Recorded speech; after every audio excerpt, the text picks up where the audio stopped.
Hello. So today we're doing something completely different. Um, some of you know I have a long and storied history of being incredibly nerdy. Um, as you can see from the uncut sheet of Magic the Gathering behind me, and I use this as a thumbnail. Um, that what happened to that necklace? Do I still have it? It's made with D10s. Um, it was my judging necklace. I still have some judge shirts. My greatest claim to fame so far has been my most viewed um, um, video was I was judging the finals at Pro Tour Philly. What year was this? 2013? 2012? Um, this was the last time I'm on Wizards shit list.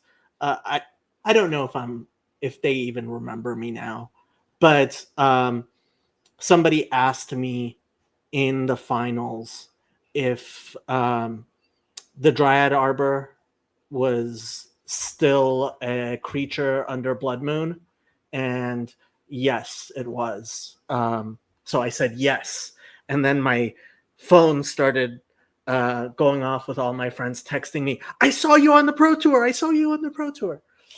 Back then, and I spent way too much of my life playing RPGs, etc., etc., etc. And so I'm inspired by Father Stephen DeYoung becoming a Twitch streamer, which he is.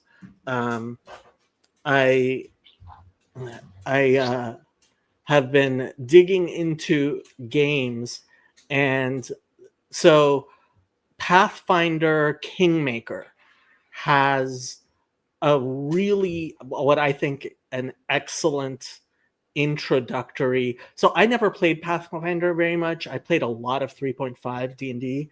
I didn't really play it. I mean, I have all the books for 5th edition, but I didn't really play them. I also have way too many Magic cards. And ever since Therese Nielsen got canceled, I try to avoid giving Wizards of the Coast any of my money. That was just too egregious for me.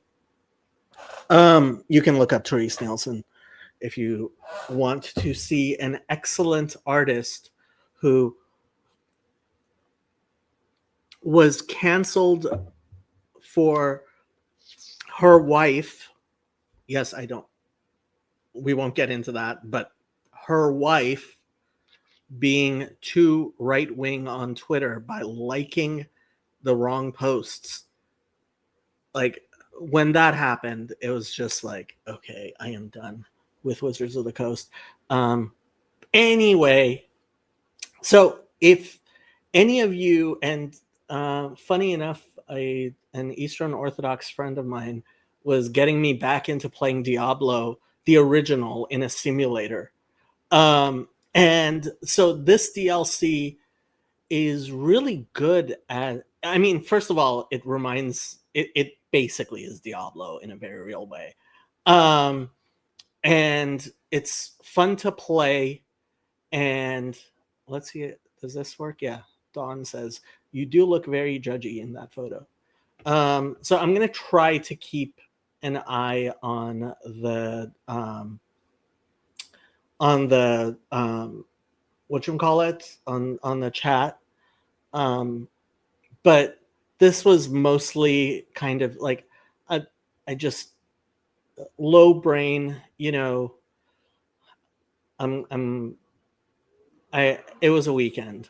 And this is entertainment. So if you want to know what Jacob does for entertainment, this is what Jacob does for entertainment.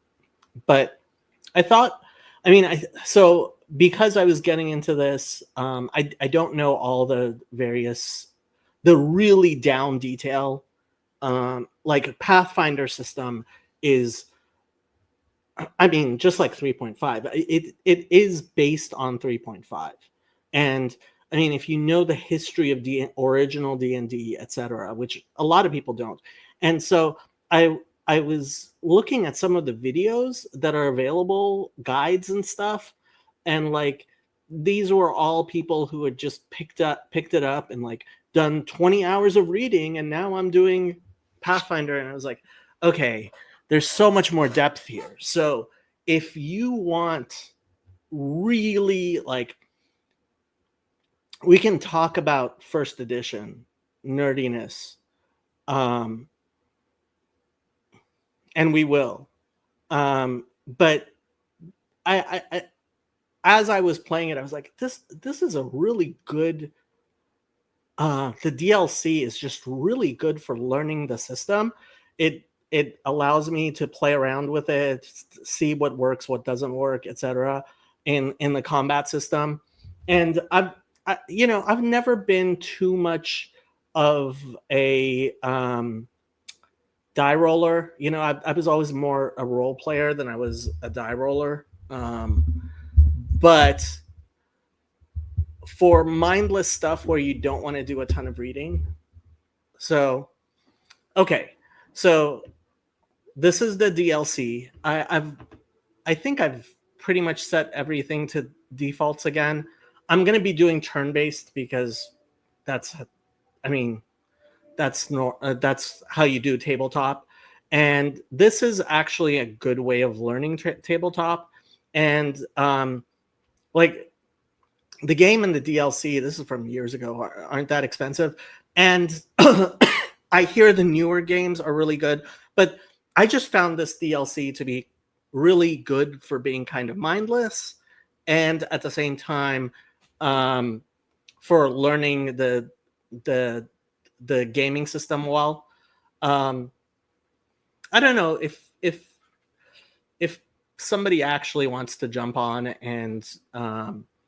and discuss like being game nerds, we could. But I was just gonna. This is meant to be mindless and introductory, and I'm just gonna. So I reset to the defaults, but I think I had to change a few just to get the stream going. Anyway, let's look at the settings. Okay, so game settings, English. Yep. Sending statistics, sending saved games. Da da da da da da. I don't think I auto pause on lost focus. Yes. Keep moving after combat starts. It depends how much you want to cheese. But I mean, you can always pause it. Yeah, let's turn that on. Pause when a trap is detected. That's important. Pause when a hidden object is detected. I personally think that's really important, especially with this DLC. Pause on melee combat start. Sure, why not? I prefer lots of pauses. I am a turn-based player. One of the things I don't like about Kingmaker is apparently the main game has timed quests, and you have to do everything within time in order to get the various endings. I hate that. I just don't like timed games at all. I really prefer turn-based myself, which is part of the reason I like the DLC. As far as I know, it's nothing time-based at all. Pause at each end of each round. That's not necessary when you're pausing as much as I am. But if you're not doing as many pauses as I am, you might want to do that. Spell casting commences, is interrupted, finished, and not necessary. Pause when ally is down. That might be good, but I'm already pausing on it at everything anyway. Low HP. I don't need that. Hopefully, I don't like using consumables. Frankly, this game can be made a lot easier by using consumables. I personally just hate using them. I never did. Pause when an enemy is spotted. Sure. Pause when a weapon is ineffective. You should pay attention to that. But yeah, pause when ally is unconscious or dead. Yeah. Pause when party is attacked. Sure, sounds good. Um, Special options: class specific outfits for the party. Ooh, sounds good to me. I have no idea what Droboshevsky's mesmerizing shirt is. So I'm going to say no for now. Maybe you guys can tell me. Critters instead of blood. Okay, I guess it sounds like fun. Feed critters ability. Allow the main character to lure all the critters in the current area with a special ability. I'm not going to do that. Okay, turn-based combat mode. Yes. Auto end the turn. Sure, why not? Auto interrupt movement. Automatically interrupts characters' movement before their standard action. I'm not even sure what that does. Let's turn it on. We'll turn it off if it's thing. Move the camera to the acting character I like. Maybe. I mean, I would take that off. Increase party animation speed. This is so important. I bring that up to 2 and bring the monsters up a little bit more. The monsters I actually care about. Watching the same thing from my own party every 2 minutes, it'll kill me. I really like more information as opposed to less information. Show combat text for the dice rolls on characters' attack. Sure, yes. We want that information. Save, yes. Okay, controls. I've just left it all as it is. I'm not using any mods. Apparently, there's a mod that lets you turn the camera. Which actually, especially in these dungeons, it would actually. But the game was designed, and I'm not going to make. First of all, it's buggy enough even without the thing. But yeah, graphics, sound, all of that doesn't matter. So save. And let's start. So if you're new, you won't have continue, you won't have load, you'll just have new games.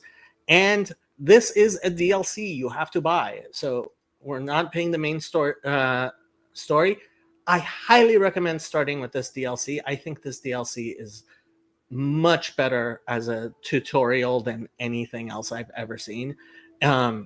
Just for Dungeons and Dragons in general, I used to, for Wizards of the Coast, go to Comic-Con and teach people how to play Dungeons and Dragons. Ah, those days. Comic-Con was an experience. I went 2 or 3 times. I think 3 times, maybe 2 times. There were also events we would have down in San Diego. Conventions. So last Aslanti mode, only one save slot is available in this mode. Since it doesn't really matter for this DLC, but I rarely end up saving and opening up. You'll see, we'll talk about the quests, but I mean, if you're just starting out, let's not make it too hard. Only active companions receive experience. I can't imagine why you would have in the DLC you would have more companions than you have active. Like why you would do that is beyond me. But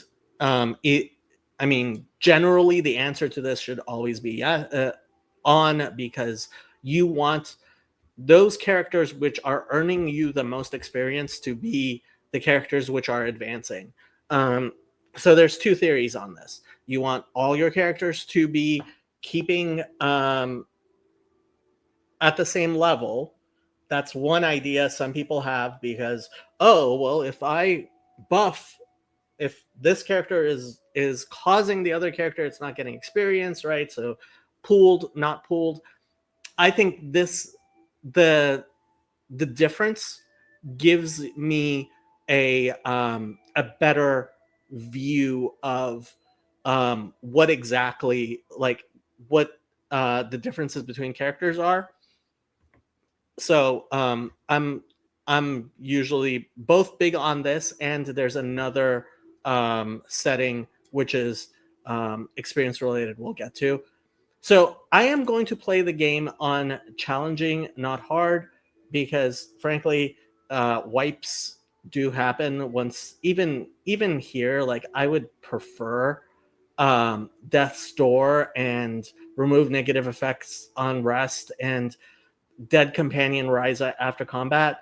Although it gives it a more, what's the name of that game? Oh, now I'm gonna be kicking myself. I'm sure you all know the game Dark Soul. Is it?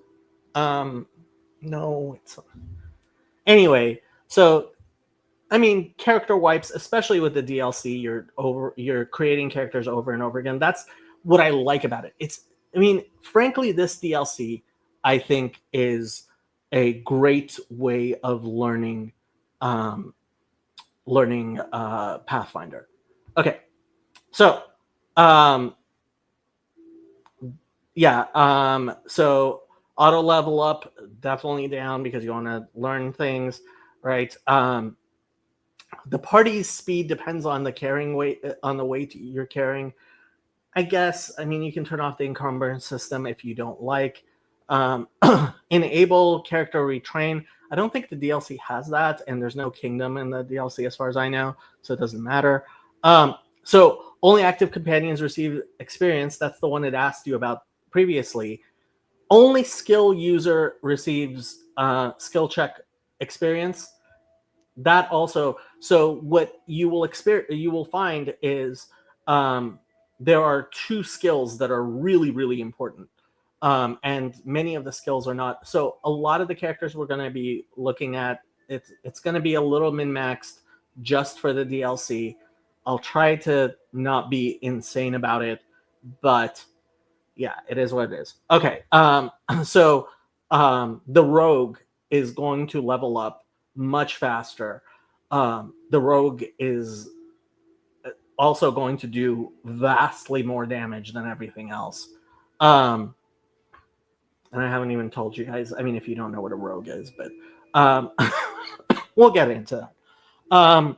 But I like to keep this on. At lower levels, the rogue goes higher in levels much quicker than the other ones. After you hit like level 7, 8, 9, I think the difference is just so small from the skill checks that it's not going to matter. We said last Aslanti. I don't even know what immersive mode means, but okay. Okay, so making characters. Now, these are the basic characters that they have for you: fighter, paladin, ranger, sorcerer, cleric. None of these are a rogue, which is weird. So we are going to play with the classic starting um, four characters, four character classes was fighter, rogue, cleric, and wizard, right? So this set up basically all RPGs, role playing games. They all have a similar. World of Warcraft did it. Everybody, like, there's the healer, there's the tank, there's the DPS, right? So that's damage per second, right? There's more supportive roles. There's kinds of things you can do, but we'll start with the basics. And since we're starting really basic, let's start by taking so they have class fighter role protector. Okay. I mean, I am going to use him as a tank. I mean, so in the lower levels, the game changes as the levels shift. It's really easy to die at the lower levels, and in some sense, the fighter is keeping the wizards, etc., the magic users, the high DPS alive until they can come into their own, and then they completely overshadow anything.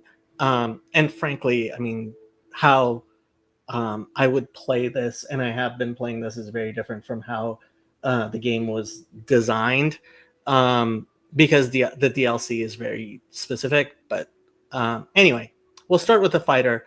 What did they say? So the paladin is melee, they said.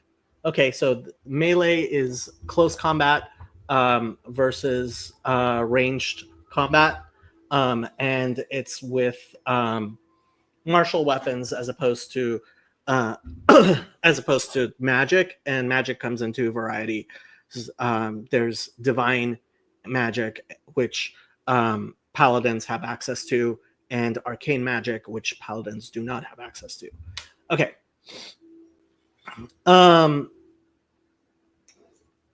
Ranger, roll archer. They mean ranged DPS, but I guess ranger, like, okay. Sorcerer, area damage. Yeah, so okay. And the cleric is, of course, the healer. I guess we could start with the cleric, but simple. Let's start with just the fighter, and we can get to know. These are old games that I've been playing. I am just going to hit cancel. So we are only going to get to choose the alignment for role-playing purposes mostly, and the voice we like. So I like to use reserved because reserved actually talks less, and frankly, I don't like it talking so much. And just to let you see the classes, I'm going to just name each character by the classes. We're going to be very low RP role-playing here, but you can set the birth date if you like. And just so you don't end up restricting yourself for things because of something that doesn't matter, my recommendation, start with lawful good, at least for your fighter.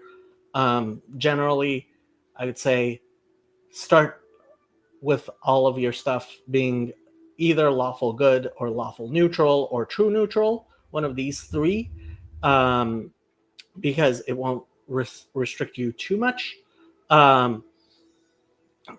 So the big thing with the fighter is you might in future, you might want to build him up to be a paladin, etc. So lawful good means you won't have to worry about that. So that's my recommendation for beginners, and we could go into the whole thing, the axes and stuff, but we won't. A solid plan. Okay, so not a very well min-maxed thing. I especially don't like that he has taken 0 ranks in trickery, which makes 0 sense. You always take a rank in trickery.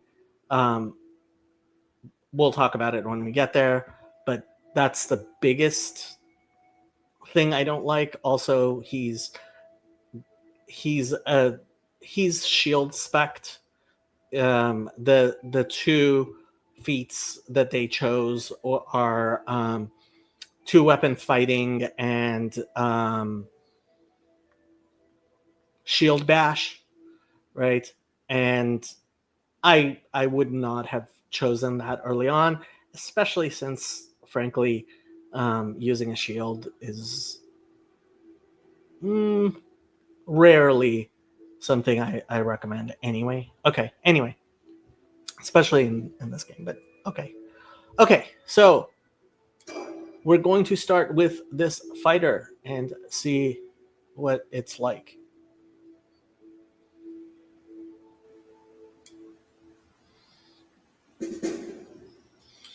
Beneath the stolen lands, again and again, our hero has the same... Well, we'll get there. Okay. Welcome to the tenebrous depths. To begin the adventure in the tenebrous depths, speak to the silver dragon and hire mercenaries. You have enough gold to hire 3 of them to begin with. Yeah, So you get 1,500 gold at level 1. Each mercenary is 500 gold. I highly recommend having at least 5 members, especially since we're going to be playing with basic classes. I generally play with 5. You might want to play with 6. It's easy to get the gold, especially if you don't use consumables like I don't. Okay. Let's see what it says. Meet the honest guy. He's the merchant. Okay, that's the 2 guys. You can purchase scrolls and potions from the Silver Dragon. I never do that. Although scrolls might be a good way of, if you have an arcane caster, filling up your scroll book. But he can help you by casting spells from these scrolls if your characters aren't able to do it themselves. I didn't even know that. Yeah, I rarely spend gold on stuff like that. I usually spend gold on equipment that I basically want forever. Okay, you can rest and recover health and spells by clicking on the table, but only when it's set. The Silver Dragon sets the table each time you reach the next floor of the depths. So on each floor, there's 2 rest things that come up. There's plenty of resting. I think maybe once or twice I've come up to rest for the table. This is the entrance to the Tenebrous Depths. Good luck. And it took me a while to realize that, because obviously I wasn't going to read the tutorial myself. Next. Okay. Again and again, our hero has the same dream, a dark cave leading down into the dark, bottomless depths.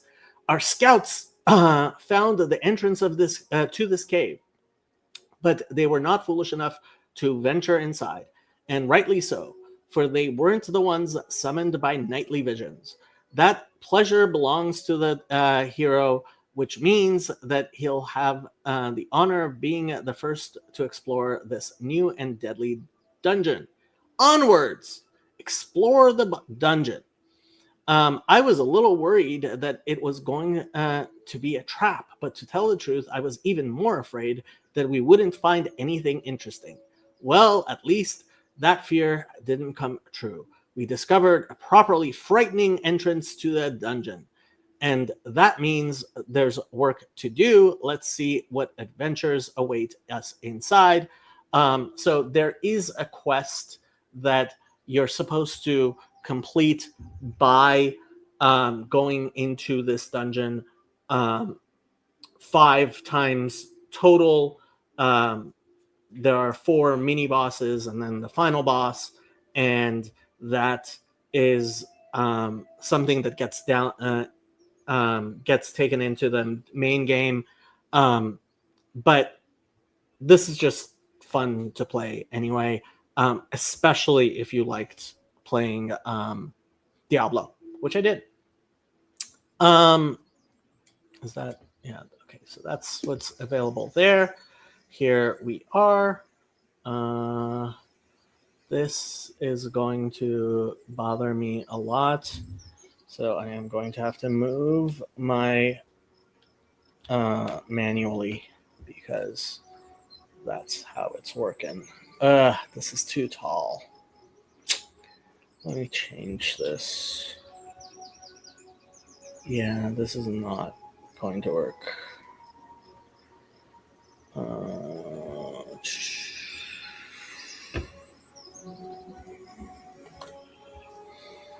Options. Graphics. The window is too tall. Let's see if this is better. Apply. Okay. Let's go back. Is this better? This is at least somewhat better, yes. And I'll get used to it, I'm sure. Okay. And that's your side thing. I haven't come up with control panels and UI I like, but I wouldn't spend too much time. Why is this? Oh, great. Come on. It's not letting me move the camera manually. That's going to suck. Huh. We'll figure this out. Okay. It's good that it's whatchamacallit, that we are doing this very turn-based, because until I get... So I've been using it full screen, obviously, for streaming. I did it a bit different so that you guys could see, but yeah. And can you see? Yeah, it seems pretty good. No? There's a few of you watching, so I'm not wasting my time. Tell me if this is too much detail, not enough detail, whatever. But I really didn't like the videos. I mean, and they are, some of them 5 years old. I didn't like the videos that were introducing people. Didn't seem very good for beginners. Okay, so the name of the dragon is Zellerin. The silver dragon stares at you for a long time, unblinking. Maybe it's just a trick of the light, but you think you see a heavy mercury teardrop roll from its pearly eye. You have answered my call, protector of Golarion. And you can go into the... There's a whole world. There's so much detail. I'm going to try to not get too much into detail, but I will have you know, no one has ever returned from these caves alive. Many valiant heroes before you have sacrificed their lives to bring victory one step closer. I have not forgotten their feats, nor will I forget yours. Cute. Okay. So these, I think you can actually ignore everything, but I need supplies and I need companions. Can you summon some heroes? And I'll tell you what the current price is as your level goes up. I think it's as many dungeons as you go down is how many how it goes up, because your companions obviously need to be experienced. They're not going to be starting at level 1. So the gold goes along with the experience. Okay, so let's read through these. I actually never read through these myself, because why would I? Who are you? What do you want to know? I will hide nothing from you. Who are you? My name is Zellerin. I am a loyal servant of Apsu. So Apsu the Waybringer is one of the oldest and mightiest creatures in existence. Aha. So yeah, I actually don't know the world that well, so I'm learning some of it as we go. Thousands of years ago, my god appointed me to watch over this place, where deep in the depths there hides a great evil. I knew at once the repulsive smell of the beast. Rovagog. Imprisoned since the age of creation, the god Rovagog, or I don't know how you're supposed to say that, also known as the Rough Beast, the Great Destroyer and the World Breaker, seeks only to destroy creation and the other gods. But it took me centuries to locate the egg that he left. All this time, I've stood guard here, looking for a way to destroy the spawn before it hatched, and brought immeasurable suffering to those who dwell upon the land. Apsu? Who is that? The dragon casts a pearly skyward glance. Oh, Apsu. He is more ancient than all the gods whose names you know. He is the maker of all, who stands at the origin of the multiverse. Few mortals remember him, but we metallic dragons still praise him in our prayers. Is it just me, or are you really sad? So many heroes passed here, the noblest souls of Golarion. Golarion is the world. Selfless protectors of their homeland, ready to sacrifice their lives to save it from the spawn of the beast. I remember each and every one striding fearlessly down into the darkness. Almost none of them have returned, and it's all my fault. The dragon lowers his head, huge head. True repentance can be heard in his thunderous voice. I made a mistake, and they paid dearly for it. You see, I never understood the true nature of the monster. For many years, I and the heroes who answered my call would wander the dungeons, thinking that the monster larva was the greatest threat. It was only when I found the egg and touched its shell that I realized the spawn had turned the entire dungeon into its nest. Madness, mortal, darkness and madness are the monster's sword and shield, its food and the material that its shell is made of. The heroes I summoned here descended into madness. They lost their minds, and the spawn of the beast fed upon their insanity. Somehow I avoided the same fate. They went down into the darkness, driven by the noblest of intentions, and were rewarded only with eternal torment. What are you doing here? I am guarding the spawn of Rovagog that sleeps in the caves beneath us. I summon heroes to help me defeat it. It is a long and joyless vigil, but I believe that it will one day be over. Perhaps you yourself are the hero who will finally achieve this long-awaited victory. Thank you for your answers. What feat do you expect of me? An egg laid by the abominable Rovagog has cursed this dungeon for thousands of years. The larva of the beast will destroy half of the river kingdoms if it hatches. The shell that surrounds it is a labyrinth of darkness and madness, inhabited by thousands of its former victims. Hundreds of heroes perished as they sought a way through it. But now I know where the egg is, and the path is almost clear. Almost. What blocks the way to the monster? Oh, that is the saddest and scariest part. The spawn of the beast feeds on nightmares, and its very shell is made of madness. The caves around are filled with insanity. It has flooded them with an ocean of darkness which distorts the very nature of the multiverse. Heroes who approach grow mad or perish in the great suffering. This gives the egg its strength. The monster feeds on their terror and pain. Neither alive nor dead, but tormented eternally by their worst nightmares, these brave heroes still wander the labyrinth.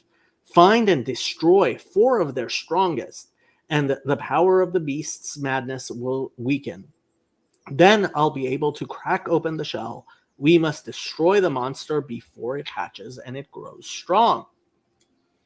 The fallen priestess, the wary traveler, the wicked chanter, the captor and his horrifying slave, deliver them into peace, and the path to the enemy will be opened. Why don't you kill these 4 yourself? The dragon's body shudders. It would seem that the thought of what hides in the depths can chill the soul of even a mighty dragon. The egg is surrounded by an ever-shifting labyrinth of insanity and darkness. This insanity, which the larva emits, is capable of subduing even the most valiant of heroes. I have ventured down there, and it was only by a miracle that I slipped the fate that has ensnared so many other brave heroes. If I tried to vanquish it alone, then sooner or later it will devour me, drink my soul, and add me to the horde of the nightmares that guard it. Who would be able to destroy me then? Thus I continue summoning heroes to this place. Many of those who answered my call turn their backs and return to their lives once they discover how slim are their chances of victory, and I do not blame them. But my vigil is nearing its end. The hour of the last battle with the monster draws near. If you can manage to weaken its shell, I can crack it, and we will finish it together. So these are the 4, and it gives descriptions. Do I want to read all of this? Sorry, that's a lot. So I don't think actually it does anything so you don't need to actually go through this in each one. You can ask about the fellow who's the honest guy. It's kind of funny. I don't think it matters. Can I rest here? He's going to say yes. I need supplies is how you get access to the screen where you can sell the stuff. The journal updated, and you can buy stuff. Now, if you are going to be really smart, what you might do, I like sorting in descending order. So you might see what some of the really good stuff is that's available, and that'll let you know, for example, if you sort by weapons, which weapon proficient. Oh, that's with the good guy. We'll go over there, I guess. Belt of physical form, of course, like anybody would want that. The narrow path. So this, yeah, you can actually take a look at this and see. So, for example, Korgath's Shackled Fury. This belt grants a +6 enhancement bonus to strength, a competence bonus to persuasion skills when used to intimidate, and a -3 penalty to persuasion skill checks when used for diplomacy. It also allows a wearer to enter rage as a barbarian for 8 rounds per day. Only lawful characters can equip Korgath's Shackled Fury. So it's 60,000 gold. Seems like it's pretty good, especially for a dazzling barbarian. So you can see what's available, and based on that, like, yeah, you would have to have chosen lawful in order to equip this, right? So that's one of the reasons I think lawful good kind of lets you do most things. Yeah, we'll go and we'll take a look at the honest guy's inventory just to be more pretend that we're actually. Oh, come on. Thank you. Okay. So here is the honest guy. Where is the honest guy? I guess he's further over. There's the honest guy. Honest guy. So he's the other vendor. I've clicked through his screens before. I don't think it does anything. Let's look at your wares. So again, this price in descending order, for example, will tell you that there's a one-handed heavy mace for 72,000. That's pretty good, right? So if you're going, a flaming +4 mace, heavy mace, if you're going one-handed, you might, especially for the fighter here, if you're going to keep the shield, especially if there's a good bashing shield available, we'll see. But so that's the type of thing you might look at. Like, there's a long spear +5, and it's like, it looks like it's the only +5 weapon. Let's see what other weapons. Yeah, it looks like, so shock dueling sword +1, and it's, so that might be good for you. You can kind of large bastard sword +4, two-handed, like a large bastard sword is one of this game's thing.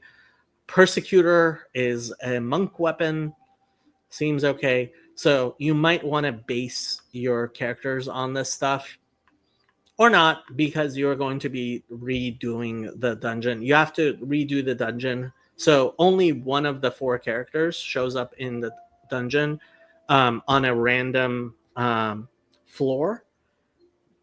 And I don't think it's completely random, but on a random floor.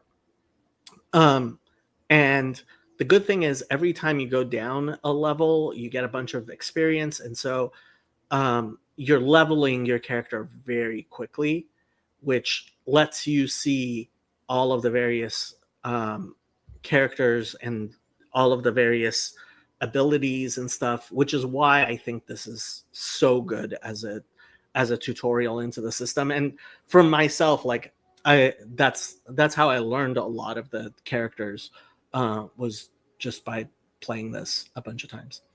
Okay, and like trying various things. Okay, so that's if you're going to do that, but let's fill out our party. So can you cheese this game, especially on easy, and do with an individual character? Sure, as long as that character has, I mean, for the DLC, you want, you're gonna need high,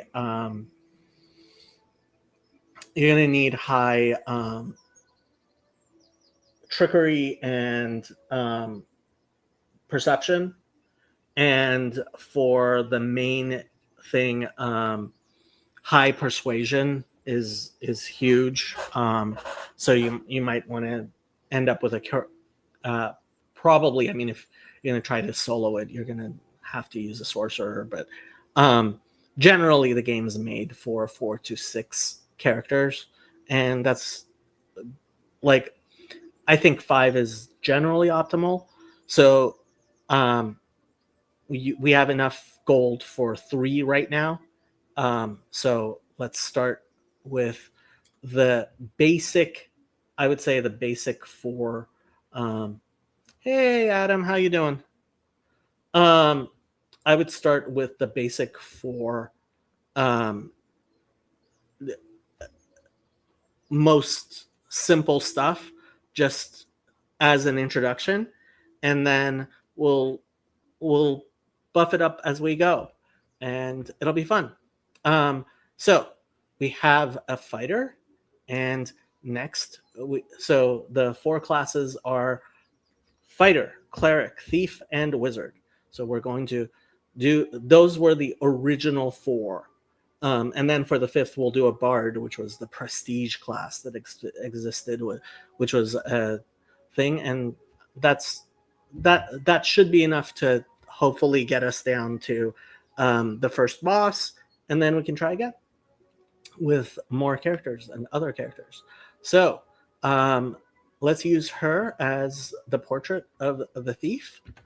So let's stick with human for now, because we don't want to get into all of the races and all of the various things of the races, especially Aasimar and Tiefling. But so human. So one of the things that happened was like almost nobody was ever playing humans in games, because everything that wasn't human was overpowered. And so now humans are overpowered and people still don't like playing them. So if you actually want an overpowered character, you generally want to play a human. Although, I mean, Aasimar and Tiefling can be also weirdly overpowered. The game tries to be pretty balanced, and you can think. I'm fine, thanks. I enjoy gaming videos that are chill like these. A lot of people do. Frankly, because, I mean, have you looked out the window recently? Okay, so we'll start with human, and I'm not too big on changing things. I hate the really large body type, except for sometimes, and I don't look at the toon that much. It's a little weird when the default toon doesn't match very well with the portrait, though. And I didn't download a bunch of portraits. Maybe if I end up playing this game even more than I am now, I don't know how long I'm going to be keeping this. But okay, so she's going to be our rogue, and there you go, rogue. Now, each of the classes has generic and 3 varieties. So The fighter, right? There's 3 varieties of that, but he's a generic fighter. We're gonna stick with the generics, and yeah, you'll see all the variations, but we're starting with the simple ones. Okay, so just generic rogue, and so as a human, you get to choose where your racial bonus goes, and these recommended abilities, these thumbs ups, are pretty good for a rogue. You're going to want to have high dex. So my recommendation when you're starting out, buff up that to the maximum, and use that as your racial ability. So we're using dexterity, which is the rogue's main thing, and we're buffing it all the way up to 20. This is what's called a 25-point buy, because when you start, so this was the default before I chose the thing, right? All 10s, and then so the main character is a 25-point buy.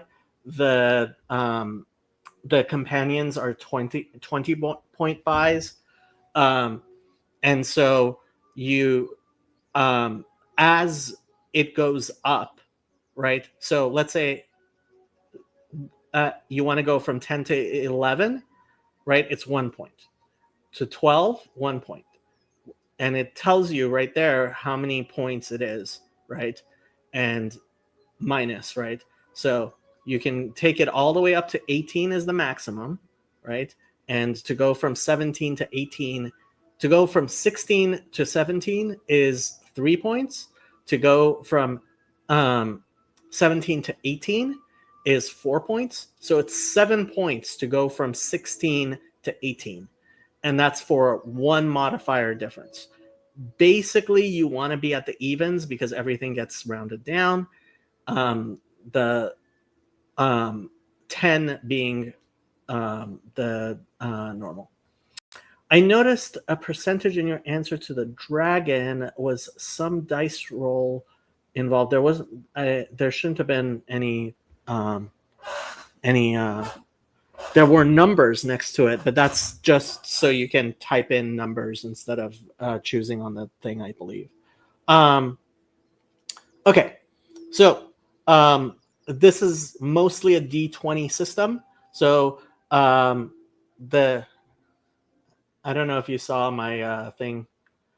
So those were D10s on my necklace.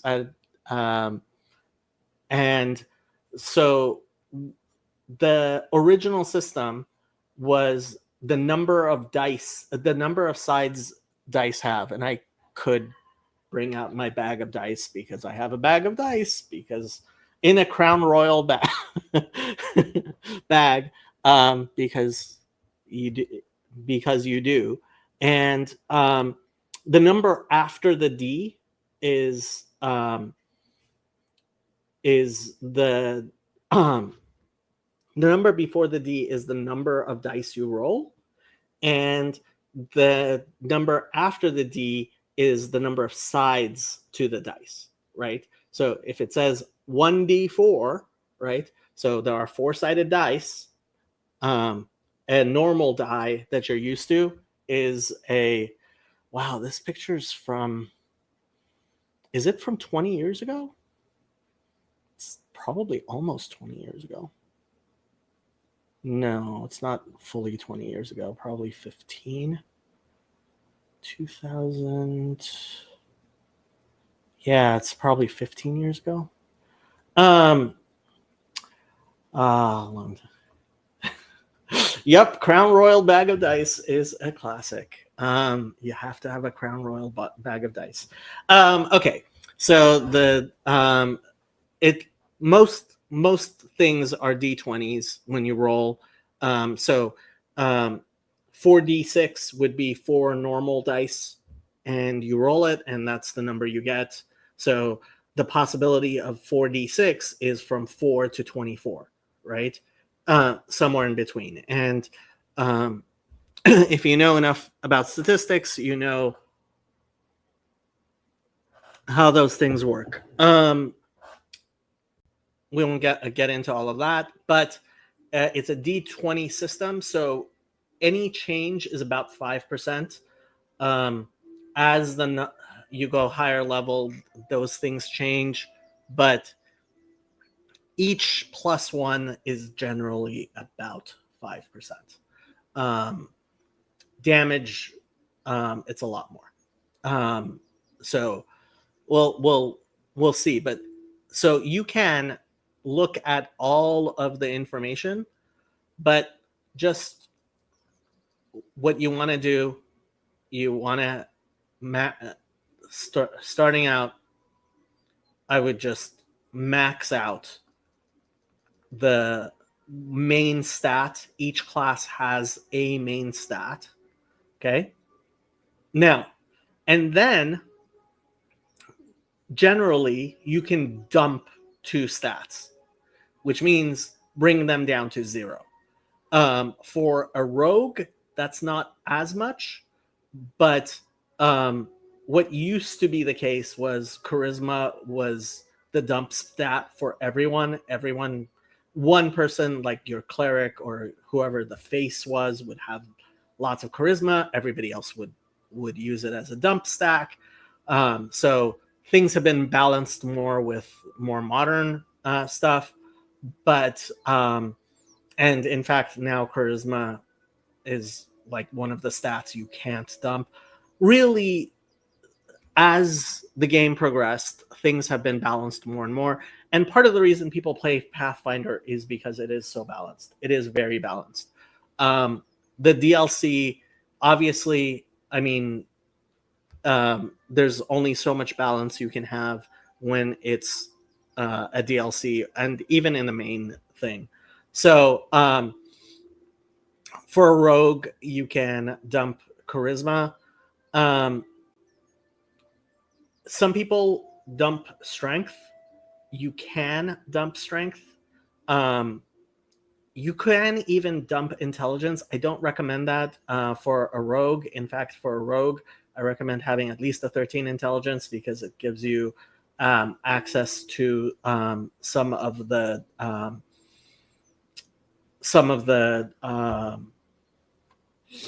feats later on. But yeah, we'll be pretty conservative in terms of and for a rogue, let's do a little bit more constitution. So 10, 20, 12, 14, 10, and 7. So we kept strength and wisdom at normal. We dumped charisma because that's fine. And pumped up dex to the max. The next being intelligence because I really wanted that 13 at least. I mean, you could do 13 and then maybe add 2 wisdom. That's not a bad idea, or 2 strength. Because then level 4, you get the extra point, and kind of a twofer, but let's start with this for now. Now, as far as skills are things you use outside of combat generally, not completely, but generally. Athletics, mobility, some trickery, sometimes persuasion even can be used in combat. Use a magic device might be even used in combat. But generally, you're out of combat. There's a major difference between trained only and untrained skills. So trickery is a trained only skill. All of the knowledge and lore, right? So knowledge is based on intelligence, and so each skill has a relevant skill check, ability score with it, right? And so there's a +5 next to mobility, trickery, and stealth because those are dexterity based. So since she has high dexterity, she gets those. Now, the ones that are class skills, when you buy the first rank, you get a large plus. So it goes from you get a bonus 3 because it is a class skill. So goes up to 9. That's a good reason to take one rank in things. Another good reason to take one rank in things is if it's trained only. You can only roll if you have at least one rank in something, which is a very good reason to put one into each of the trained only ones, which is use magic device, the lores, the knowledge, and the trickery. Other than that, it's very incremental. You might want to put lots of things into things you care about. There's a lot of people who will do +3 mobility for the fighting defensively, etc. There are things which require a minimum skill, but at level 1, you are only allowed to put one rank in each skill. And she starts off with 7 because rogues get a lot. And she has a 14 intelligence, so she gets 2 more. So at level 1, she's got to pick 7 of them to have. I can't imagine why anybody would not put one rank in trickery for every single one of their characters. Perception is incredibly important, and you want to buff perception. In this DLC particularly, it's ridiculously important. Therefore, I highly recommend putting one, especially if it's a class skill, but even if it's not, highly recommend it. And then the other ones, honestly, you're not going to use very much. Use magic device especially if you're using scrolls and stuff that aren't part of your class. I'm not a huge user of those, so I am going to go ahead and buy all of the knowledge ones. There's one left, and being who I am, I'm going to go ahead and put that in trained only. So there we go. She has her skills for now, and she has access to every single skill, which is a huge difference.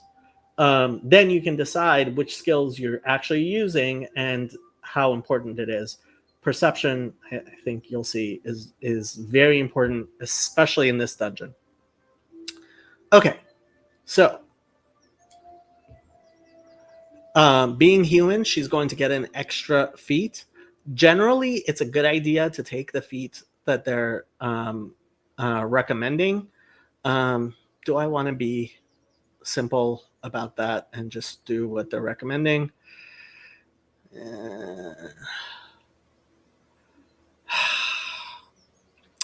I not really. We're gonna do what I think is kind of important. So 2-weapon fighting does a lot for a rogue with their sneak attack bonus, which is the big thing for a rogue, you'll see.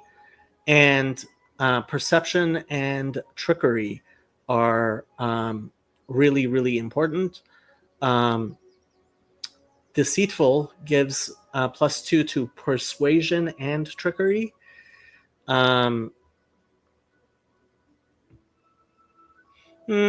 Persuasive gives persuasion and perception. Or you could do skill focus into trickery, which that's not a bad thing in itself. Or you can go all combat. So she has weapon finesse. She can't take...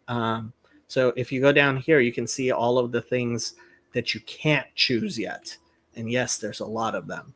Weapon focus, she won't be able to take until her next one because you can't start with it as a rogue. Fighters get a lot of stuff. But basically, what I'm going to have her do is be a 2 weapon fighter. One of the things I I considered is starting off with martial weapon proficiency. That's a pretty good one. Stealthy would generally be good. In this DLC, not a good thing at all. You can generally go ahead and take their recommendation. I wonder what happens if you take their recommendation and then you ask for another one. It only has one recommendation.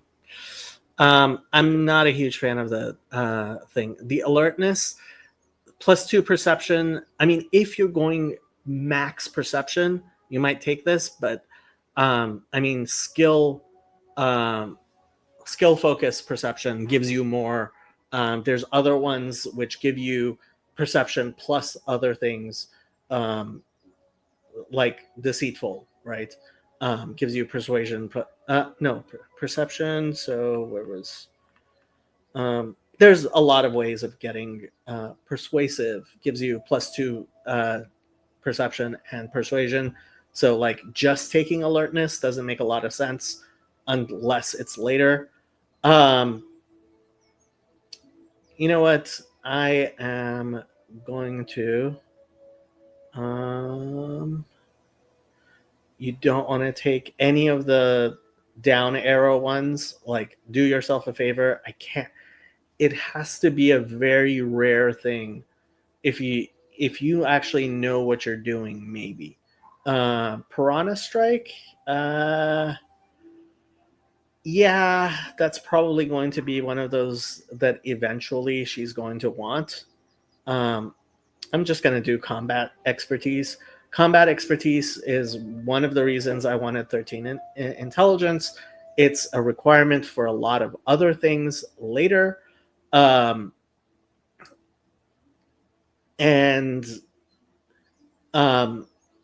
yeah, or combat reflexes. That's also, you will see, especially for a rogue, one of the reasons to be close up with two weapon fighting with a rogue is combat reflexes. So, or dodge is also a good one, which later becomes for other things as well. But blind fight, that's not bad. I am going to start with, so martial weapons proficiency. That's not a bad idea either. I kind of like that, but I am going to just go ahead and do combat expertise, and 2 weapon fighting. Okay, so those are our 2 things: 2 weapon fighting and combat expertise. And we will go next. And now I am just going to call her rogue, so you remember.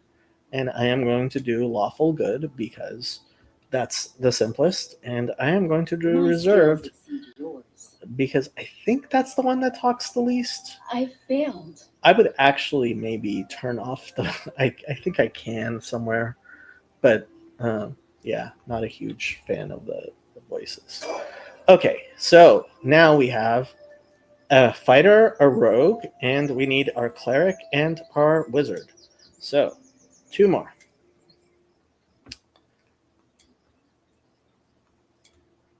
So let's do the cleric,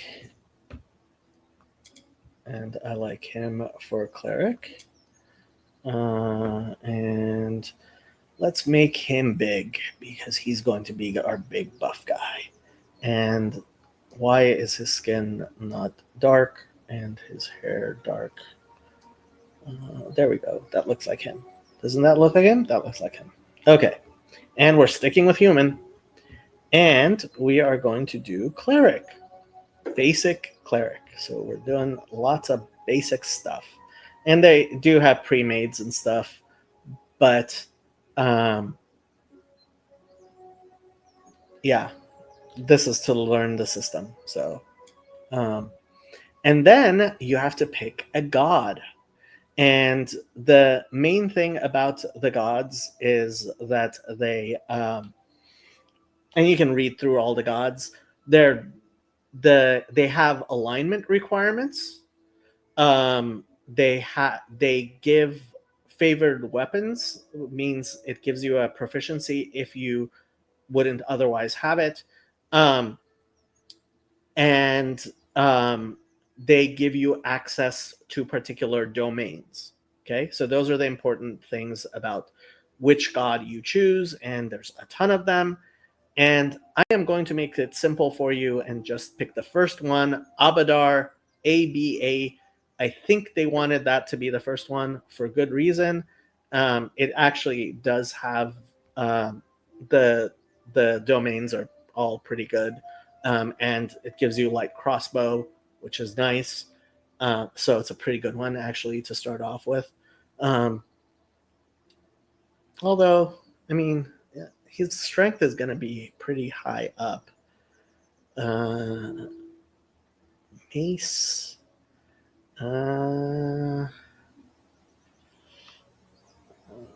Do I really want to look through all of these things? Great sword with Gorum, with glory, strength, and war. That's probably a good one too. Are we going to do great sword? Trident. And this is one of the reasons you might actually read through longsword. I mean, this is actually a pretty good one too, but yeah. You don't have to go with the great axe. Yeah, but you got to be evil or chaotic neutral.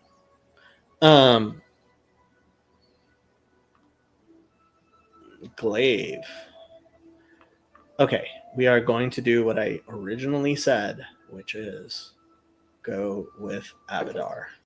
And next, and once you choose, you have to say whether you're channeling negative or positive energy.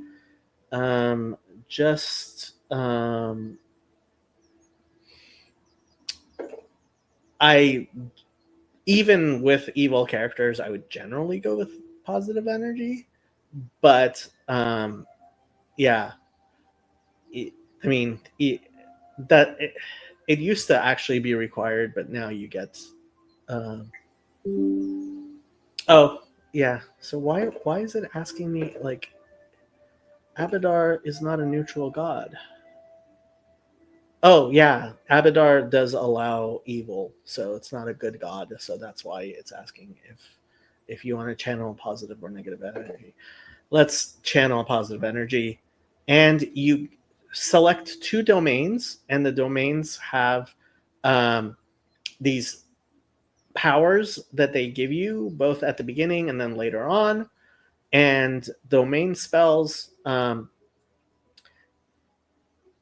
without getting into it too much, I think protection and travel are pretty good ones to start off with. It would be too much to go into all of these different ones. Can you go wrong with picking your domains? A little bit, not too much. Remember, the game is pretty balanced. Just as long as you're not doing anything too weird, you're not going to gimp your character too much.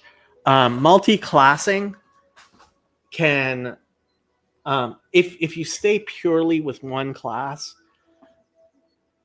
you can't go too far wrong.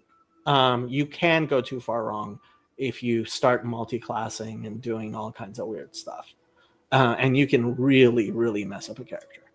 Okay, so again, wisdom is the highest. Unfortunately, perception isn't. isn't a class skill, but he's going to be our perception guy. Perception is really, really important, and so we're going to so wisdom. Perception is based on wisdom, so he's going to have very high wisdom, right? And we are going to choose perception, and then we're going to try to maximize his perception as much as we can. And we're going to dump. So generally, you should be able to dump any two things without bothering your character too much. Charisma, oftentimes you can just dump. So the thing with a rogue is it's too varied to dump two skills. But here I'm going to go ahead and dump both intelligence and charisma. I'm going to keep dexterity and constitution pretty low, and I'm going to try to maximize the strength. And we have one more ability point. Gonna put it in constitution because that will make it easy to bring constitution up a little bit more. I'm not going to explain this too much unless if somebody has questions, you can ask. I like to buff skills that are involved in dialogues. I guess you don't want your players to compete for loot, so you'd need a versatile team, right? Well, so this is just for the DLC, and the DLC can help you learn the system. I wouldn't make these same choices necessarily if you're playing. I mean, I think there's multiplayer online now with the system. There's all kinds of things. But if you're just experimenting to learn the system, I think this DLC is great, and that's why I'm doing it with it this way. Where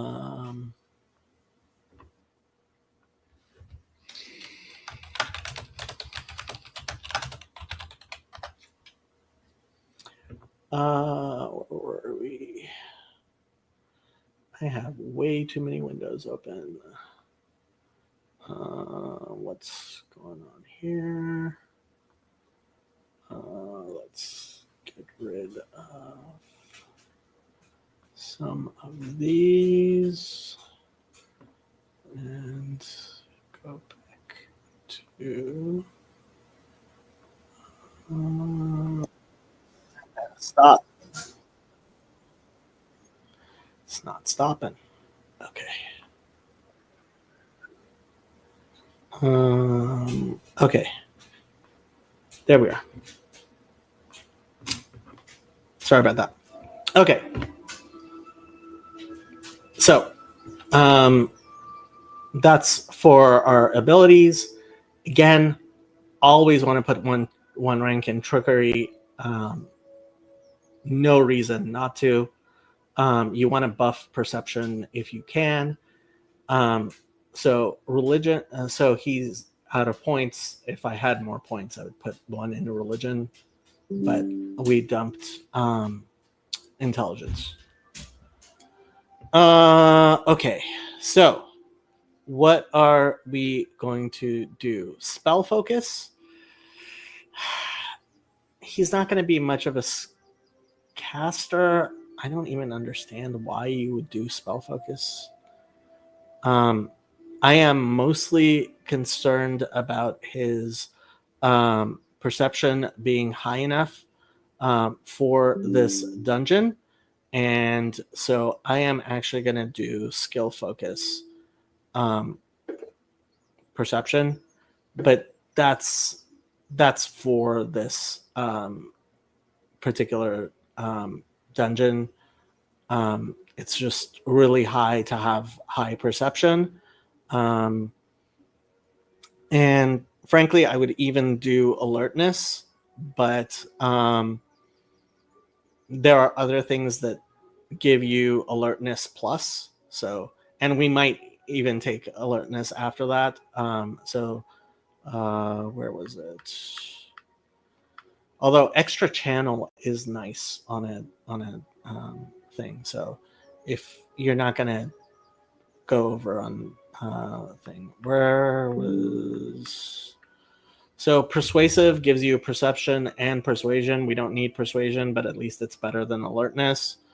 I think that's the only other one that gives you. Stealthy is mobility and stealth. What was deceitful? Deceitful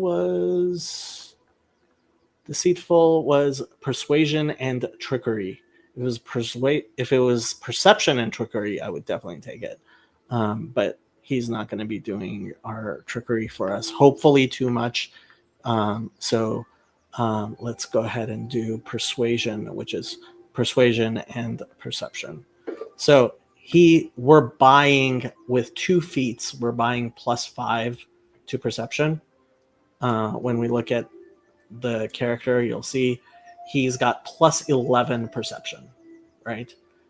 Which is much higher than everybody else, but hopefully that means we're going to get to see all of the parts of the dungeon. It makes a huge difference. So you want to buff persuasion as perception as much as you can.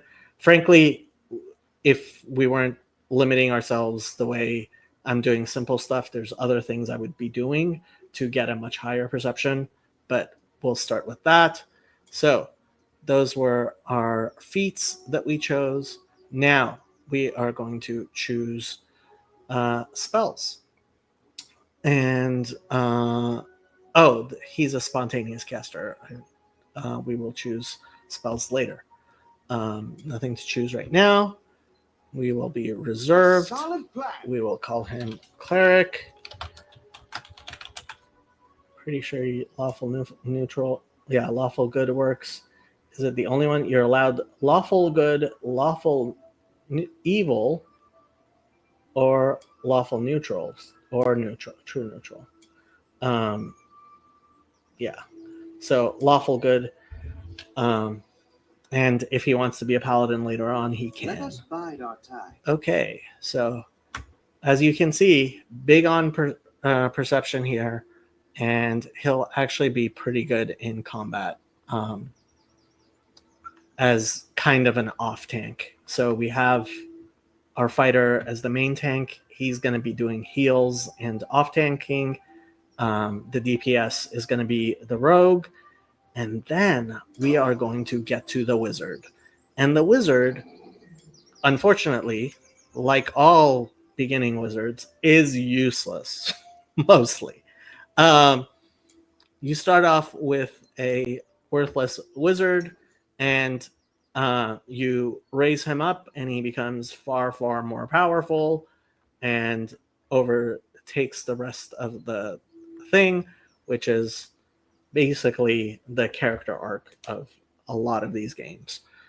Protect the wizard until he kills everyone. And he's going to be really thin, and his hair is white, and that's about all I am going to do with him. And so he is going to be just a normal wizard. And as far as schools, we are going to do the prototypical wizard with lots of fire spells, doing fire stuff. So evocation is I'm going to choose as his. The more generic one would be to be a universalist, but yeah, evocation, that is the one that's really going to do it. And so you can choose a familiar. I tend to favor the centipede familiar, just for all of them give you +2 perception, but it's giving you a +2 will save, and the will save is the one that for a wizard who's going to be standing outside, that's the one you don't want your wizard to be mind controlled, etc. So you can look through and see if you like the other ones more. Rat Familiar is pretty good for a fortitude save. And if you weren't inside of a thing, especially for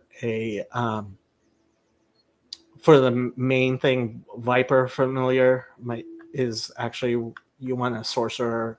We're doing wizard because we're doing with the basics, but so you can learn the things, but yeah, would probably have gone rather than wizard with a sorcerer. But yeah, okay. So again, so choose intelligence and max it out, right? And we are going to totally dump his charisma and his strength. And what you want to do from here is up to you.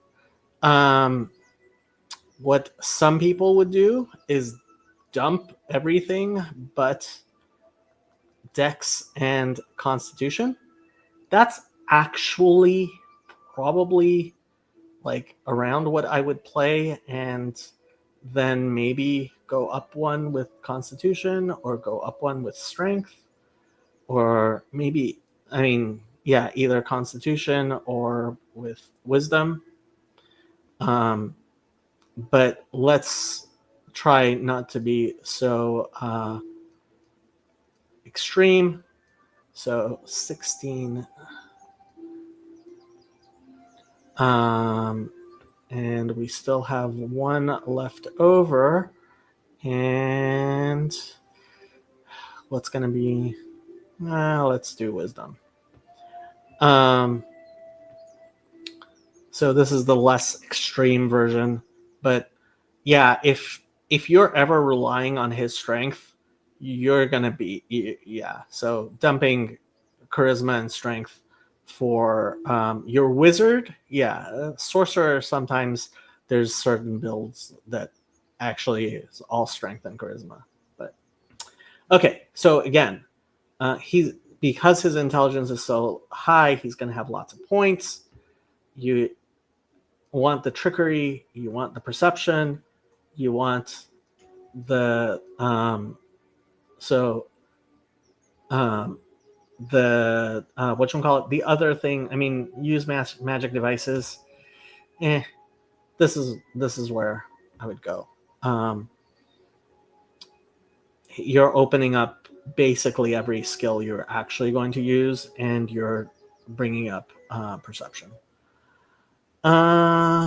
No open stream. Yeah, I don't feel like talking.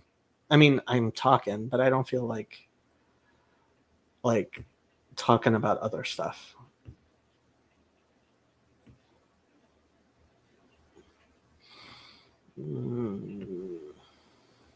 Okay.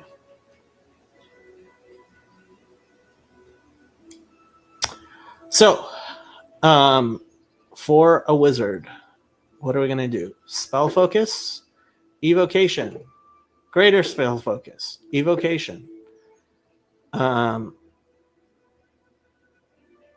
It's going to recommend more spell focus, but you can't. We're actually going to stick to evocation. We could do elemental focus. We could do spell penetration. Spell specialization is actually pretty good, because you can change the spell every time you level up.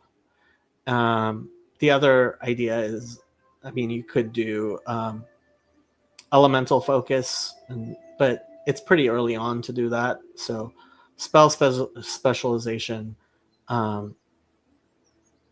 seems pretty good to me. I would do magic missile.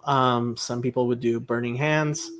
What I like about magic missile is you can't miss, and sometimes, especially at the beginning, you want to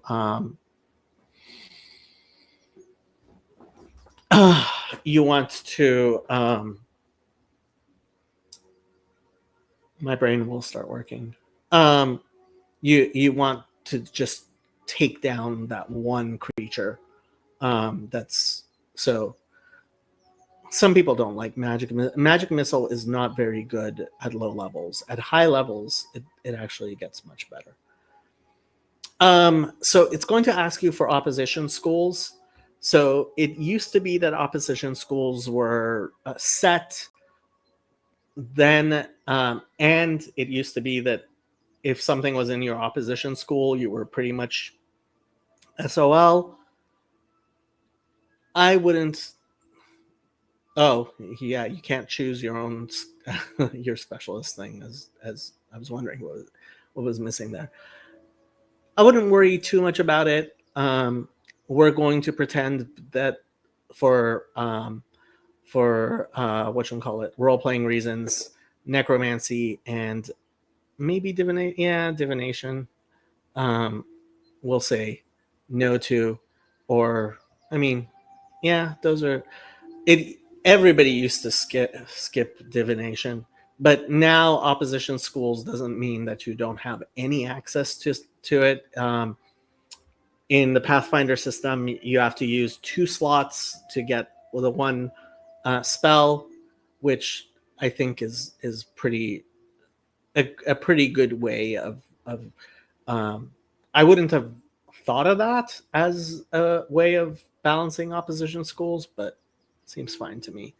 Okay, next. Now, with your spells, the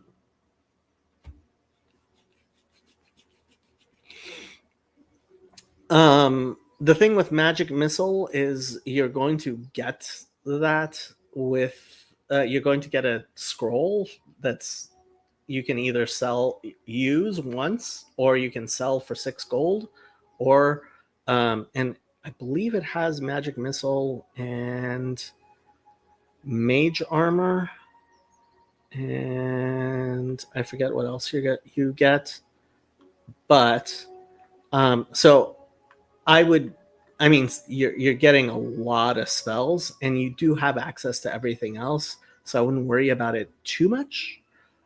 But yeah, I'm pretty sure magic missile and mage armor both like I wouldn't choose it because you get those with character creation. I would have this stuff written down if I, but the other things seems pretty good. Grease, I'm pretty sure you don't get, and it is one of the things that you're actually going to use later on. But with a wizard, it's not as important what you actually choose. Shield is personal only to the actual wizard, so if he doesn't cast it, unless you buy a consumable, other people can't cast it on him. I actually like Summon Monster early on. It's in a sense a whatchamacallit, so I'm a pretty good fan of that. The reason Necromancy and True Strike are down is because they are opposition schools. Or you could just stick to evocation stuff. But let's see. Corrosive Touch I like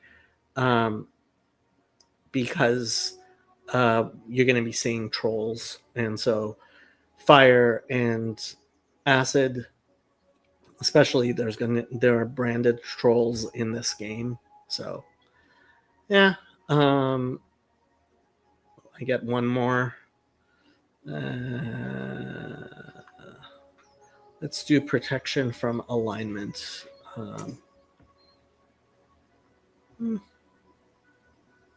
Or no, that's level 2. Vanish isn't bad either. Doesn't matter too much. You're gonna get access to everything anyway. Okay, so reserved, wizard, and lawful good. Okay. The path is clear. So there we go. We have our group, our beginning group, And we can, let's choose all of them and tell them to come, not run over there. And you want some sort of, oh, he's stuck. And he's the wise one. Come on. You're supposedly the wise one. Why are you stuck? Everyone counts on me. Wow. Is he really stuck? I'll go ahead. He went all the way around and got himself stuck. There we are. What? He's stuck.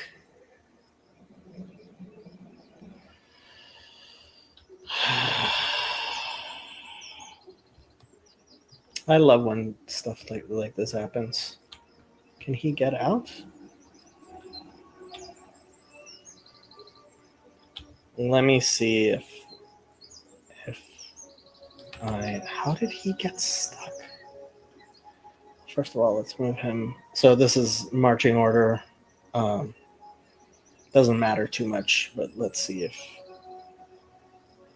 this lets me. If he's actually stuck, this is going to be hilarious because this is the dumbest thing ever. Yeah, okay. So we can go in without him being unstuck. That was dumb. Okay. Okay, so we're starting out.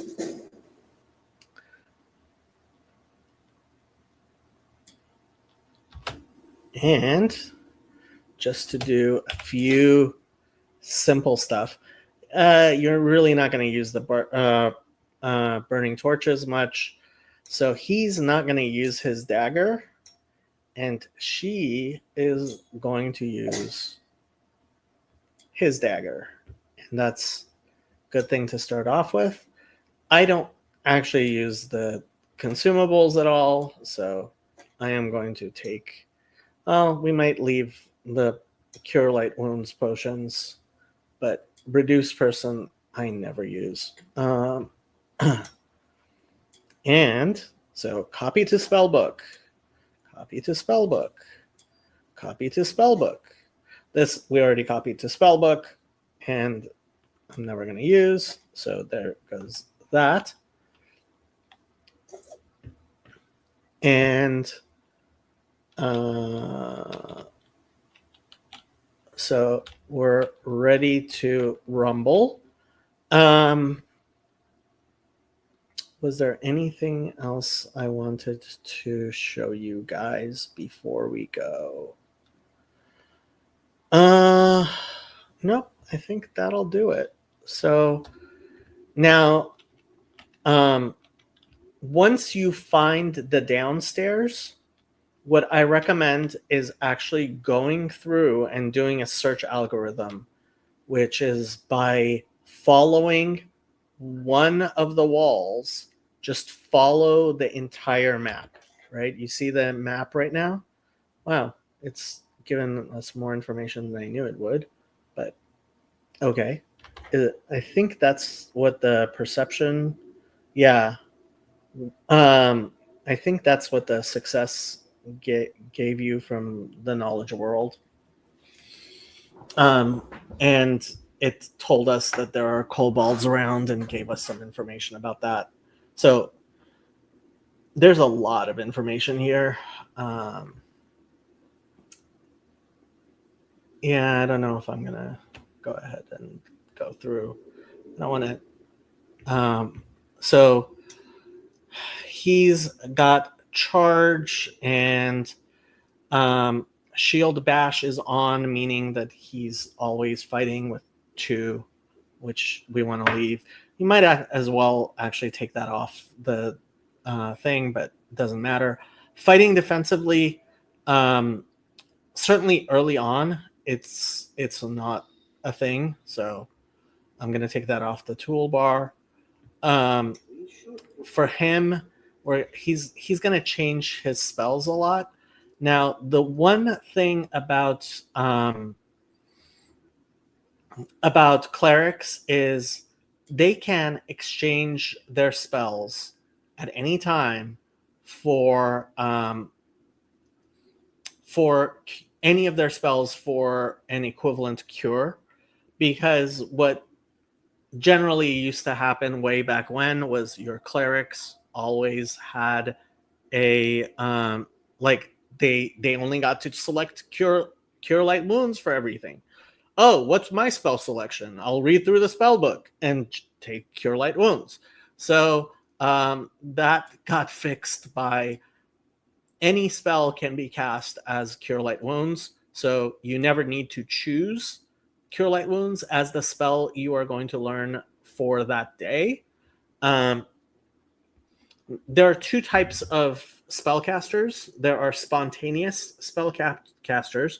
They have a certain number of magic points, and some people just prefer playing those. And you don't have to select spells. Those are the spells you know, and you can do so many of each level, right? Then there's prepared spellcasters, and a cleric prepares. So let's go into the spell book. So you go into the spell book. These are all the spells that he has access to, and he's never going to learn more because of who his god is. So because of his high wisdom, right? So he has plus 5 wisdom. He gets to do 2 extra spells. So that's 5 divided by 2, rounded down, I think is how it's calculated. So he gets 1 domain spell and 1 normal spell just for being a cleric. And then he gets 2 bonus spells because of his high wisdom. Okay? The domain spell has to be one of these 2 spells. Protection from alignment, which would it be ever use? Protection from evil probably is good enough. Plus 2 deflection bonus to AC and 2 to saves. Seems okay, but it's 1 minute per level. He's level 1. I mean, there are mods you can get and actually use all the buffs, etc., etc., etc. I tend to use Bless. It's the entire group. I can do it right before. It's a morale bonus on attacks and saving throws against fear. It's pretty good. I like it. Cure light wounds, you never want to prepare. Spells that are personal, right? Like this one, it casts it on himself. So he's not casting it on anybody else. Generally, most personal spells you want to stay away from. Summon monster, I personally like. Shield of Faith is something a lot of people like. Plus 2 for AC. And as he gets higher level, like these are going to mean more. Well, we're actually going to probably use all of these. Not cause fear. I doubt I would ever use cause fear, but we can turn them. So before his first rest, I'm going to go ahead and choose new spells. Same thing by him. He gets 1 domain spell, favorite school spell, and 1. And then again, for the same reason, right? He has a plus 5 intelligence bonus divided by 2, right? So he gets 4 spells total. And frankly, I would probably use Magic Missile for every last one of them. Maybe Mage Armor. Mage Armor is only going to help him himself. He shouldn't be getting into fighting range anyway. Grease can sometimes be good, especially for crowd control. It can also be annoying. And some people like Burning Hands, but Burning Hands is close range. Not sure I'm going to have him that close. Especially, did I dump Constitution? I didn't dump Constitution. I sometimes do. And so he only has 7 hit points right now. So he has 16, right? because fighters start with lots of hit points. They gain lots of hit points, and he has a Constitution bonus. And they also, one of his feats, they took. I cannot believe they took toughness. Why anybody ever takes toughness I mean, maybe a mage, like, but whatever. Yeah, they took toughness. That's why he has 16. I guess for a beginning thing. But okay, what were we talking about? We were talking about how many hit points they have. He has 9 hit points. Constitution, not a Constitution bonus. I think it's a D8. I forget how it's determined. She does have a Constitution bonus. He doesn't. But like, I will sometimes dump Constitution, which will mean like really low hit points, and you got to be careful with that one, especially at low levels. Okay, so that's all of that, and those are the only ones that are spellcasters right now, and we don't have any spontaneous spellcasters for you to show you. Okay, so hopefully that was a useful Ooh,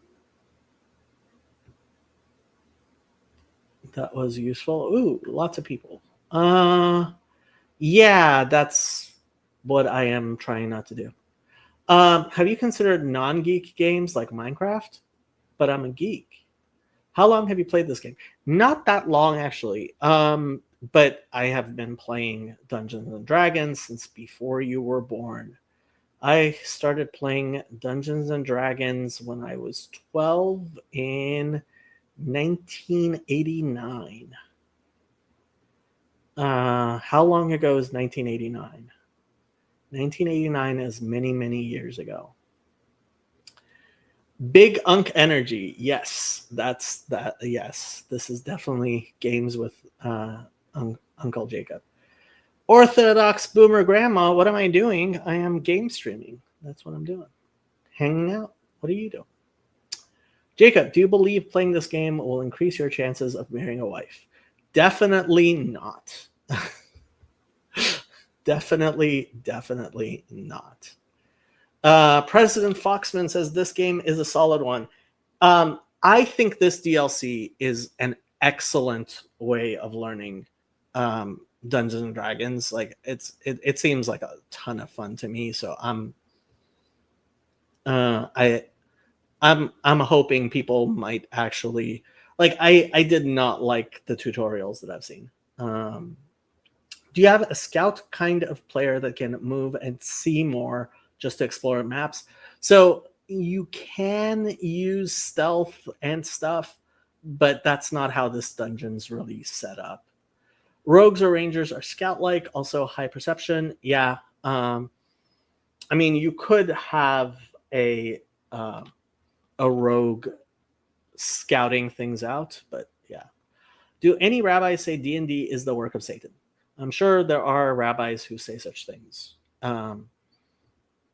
Most rabbis will say the question is, why are you spending so much time on something like this? It is a waste of your time if you are spending too much time on it. Obviously, some amount of and there was a D&D game going at when I was at yeshiva at Or Sameach. So I have lots of also from friends who played Magic the Gathering. It's in modern Orthodox circles, plenty of people play whatchamacallit. Okay, so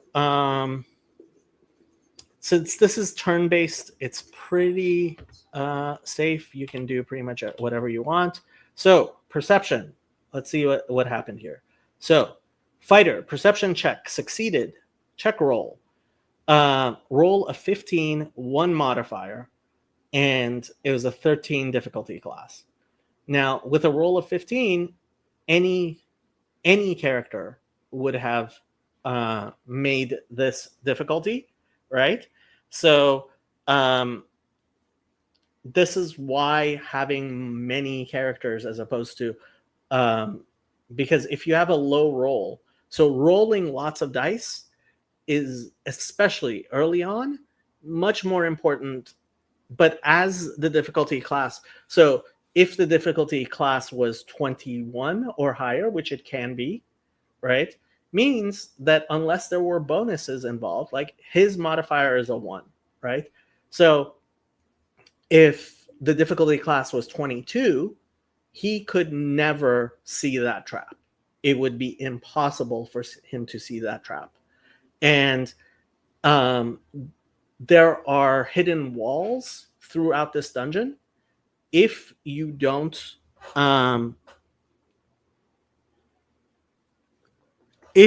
find some of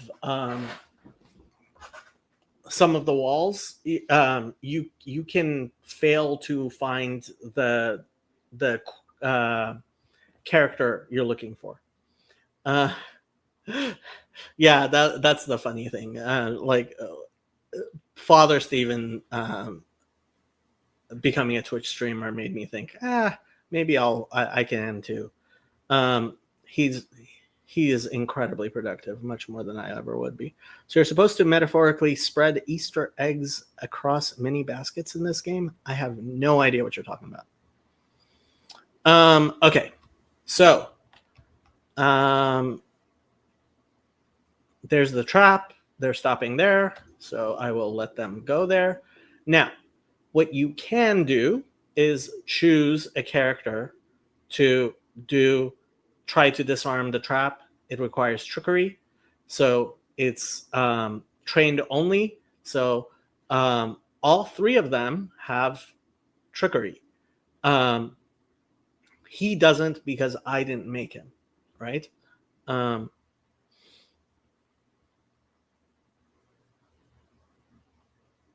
Yeah, I mean, there's a lot of balance that goes into these games. Okay, what were we talking about? But if you choose the entire party and choose it, the game will choose the highest person anyway. So you might as well do that. So going to click it, and it says fighter can't pick locks. So he's out. He's not going to be able to do it. It's going to choose the higher one from the other 3. And so it's going to be our rogue, of course. The rogue does it, right? So there we go. Trickery check. She has a 9 modifier, right? So if she had rolled less than a 7, she would have failed. And I can't remember if it's 5 or 10. If you fail by 5 or 10, that you set off the trap, I think it's 10. So it's difficulty class 16. She has a 9 modifier. If it were 10, and then it would have been impossible for her to set it off. She could try over and over again until she undid it. I don't think they use natural 1s and natural 20s. It used to be that if you rolled a 1, you always failed. If you rolled a 20, you always succeeded. That's not always the case, but you can talk to Grim Grizz about that. I actually forget if that's always the case these days. But yeah, so she succeeded. And because we have skill user gets the experience, so you will see everybody else has 0 experience and she has 390, which is very significant this early on. Later on, the fact she's getting all of this experience isn't going to matter so much, but for now it makes a huge difference, and it's a good difference, and I like to keep that option on. You might not. And when we open this door, there's probably going to be monsters on the other side of the door. So let's go ahead and open the door. Oh, that's another thing I was going to change. She combat expertise.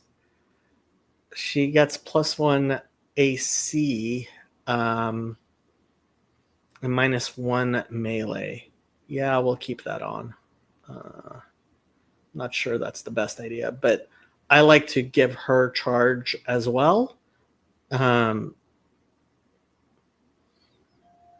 These are abilities everyone has. This is her belt, and she doesn't have any spells.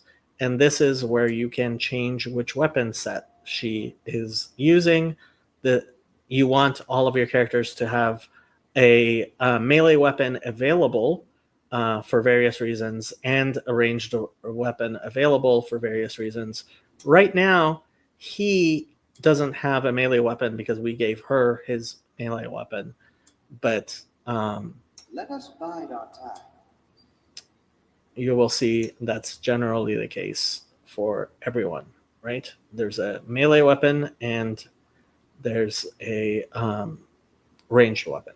Okay, so we're ready, I think, to go find these kobolds. And how you say kobold or kobold is up to you. Min-maxing happens, yeah. I would be disappointed if Jacob decides to cross-stream this game with Father Steven, spending his time.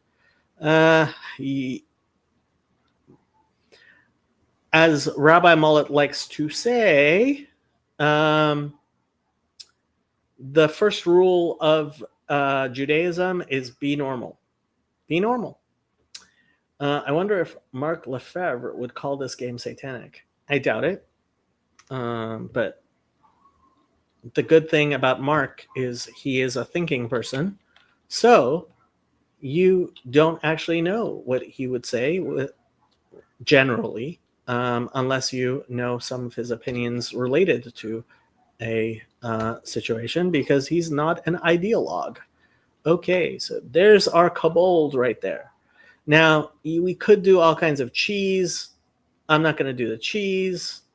We will leave the cheese for others. Enemy near. Ooh, it's telling us. Oh, hold on. Yeah, it is. Yeah, okay. So the wizard goes first because he won initiative. Oops, did I pass the cleric for some reason? I don't know why. So surprise round starts. Did I pass the cleric for some reason? Let me see here. I did. I passed the cleric. That's not good. Okay, so the wizard is. I could use some of his spells, but it's not necessary yet. I'm just going to, and he has a pretty high dex, so I'm going to A solid plan. try to hit the kobold with my light crossbow. And so he has +3 for his dex. The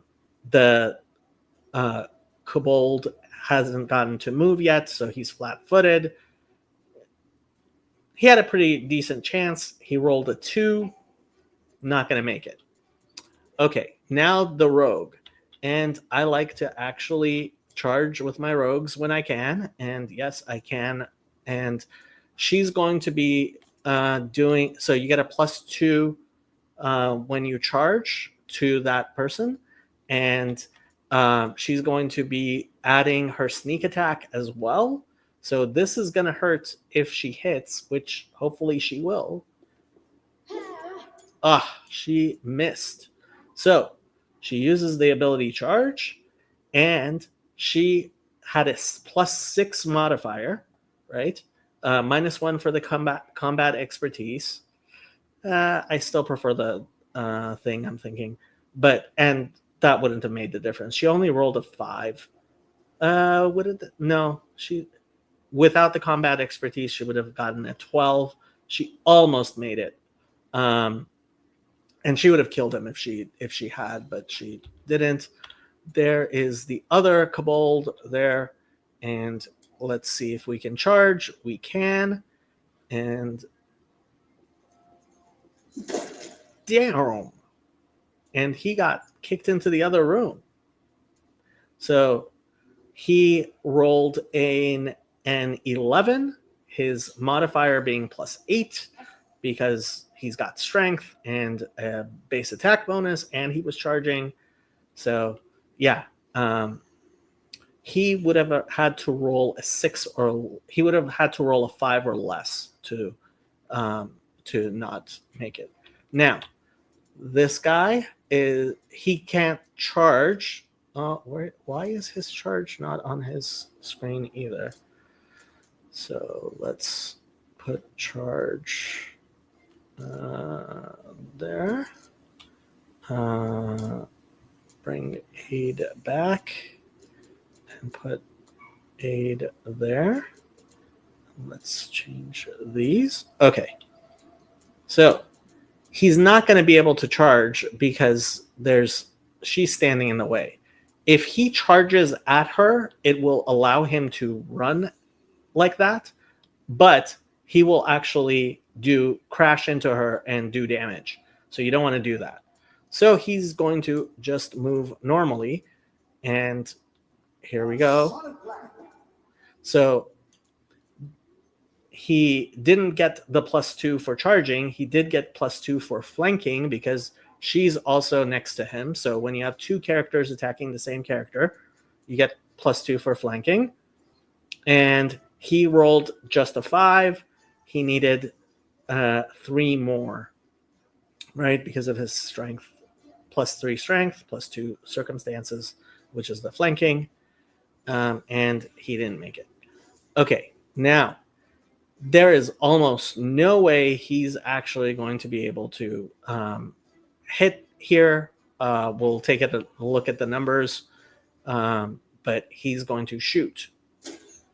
Okay, so wizard attacks. His attack bonus is a -1. Why? Wizards don't have a base attack bonus at level 1. He does have +3 dexterity, but he's shooting into combat, and we didn't take the there's a feat you can get to, I forget what the name of it is. And so he rolled a 6. He had a penalty because of shooting into combat, and so he did not make it. If he had rolled a 14 or higher, he would have hit. Okay, so he's done, and it's her turn. Now she's flanking, and when she's flanking, she gets to use her sneak attack, and she has 2 weapons. She has her main is a short sword. Her offhand is the dagger we took off the wizard, and she is going to make 2 attacks. You can actually see. So first, it's 2 attacks at +3 because she has double weapon fighting. So go ahead and make the 2 attacks. They both missed. So with the short sword, so -1 is combat expertise. The other is the fact that she gets 2 attacks, right? But with the flanking and the dexterity, she still had a +4. She needed a 9 or higher. She rolled a 6. So she didn't make it with the short sword. Then with the dagger, she rolled even lower. Again, she needed 9 or higher. She rolled a 3. Okay. And so now it's our fighter's turn. And our fighter cannot get all the way over to the kobold, but he's going to walk over there so that next turn, he sees somebody else. And this, so you see this eye here? You can inspect this guy. We don't have too much information about him. He's a first level warrior. It says hunter. He may be with a bow. So I'm thinking we're going to go ahead and go and try to confront this guy. Is this as far as we can go? Yep. And yeah, he tried to use a bow, and maybe we'll get to see it what an attack of opportunity is. Now you see that red here? That's because he is being threatened by the soldier. And if he moves away from the soldier, normally the soldier has an attack of opportunity, gets a free attack. That's what that red is telling you, right? But he's not going to do that. He's just going to try to hit this soldier. And he did. He can still move. So he, with the heavy mace, he had a +5. He rolled a 2, didn't make it. Now, one thing to learn, if I choose a 5-foot step, I can take a 5-foot step without provoking an attack of opportunity. And if I wanted to get away from this guy, that would be what I would do. Right now, maybe I'll get a little bit closer to the other guy, but that's good enough for this turn. The wizard is once again going to try to shoot and miss and move a little forward. And now it's our rogue. She should slaughter this guy easy. Solid plan. And she did. It was a very easy kill. And now he should probably also slaughter this guy easy. There we go. He blew him into smithereens. So there you go. And you now have information updated. So you, when you inspect them, you have more information. And there's a ton of information you can glean everything about them. The hasn't gotten the abilities and stuff, but eventually you end up with way too much information. Okay, so out of combat, we're gonna loot. Go ahead and collect everything. Once you have to deal with encumbrance, you can deal with encumbrance, but it's better to take everything right now. And now the unlock, basically all the chests are locked. This is one of the reasons you definitely want to give trickery to everyone, is because especially at low levels, just the D20 is what's making the difference. And take everything. Not a lot of great stuff yet, so nothing that makes a huge difference. The only thing did I give him martial? No, I didn't. Okay. And is his shield? Oh, it's a light shield +1. So yeah, that's good. He is going to get an upgrade there. Yay. Okay. And are we done with pretty much? Now, what you generally do want to do is walk around the room with your cleric, and actually with all 4 of your characters, so that they do the perception checks. It's not going to tell you if you fail a perception check. It'll only tell you when you pass a perception check. But yeah, eventually, I mean, this floor, it doesn't make a huge difference searching it or not. But yeah. Max roll is 20. Yes, it's on a D20.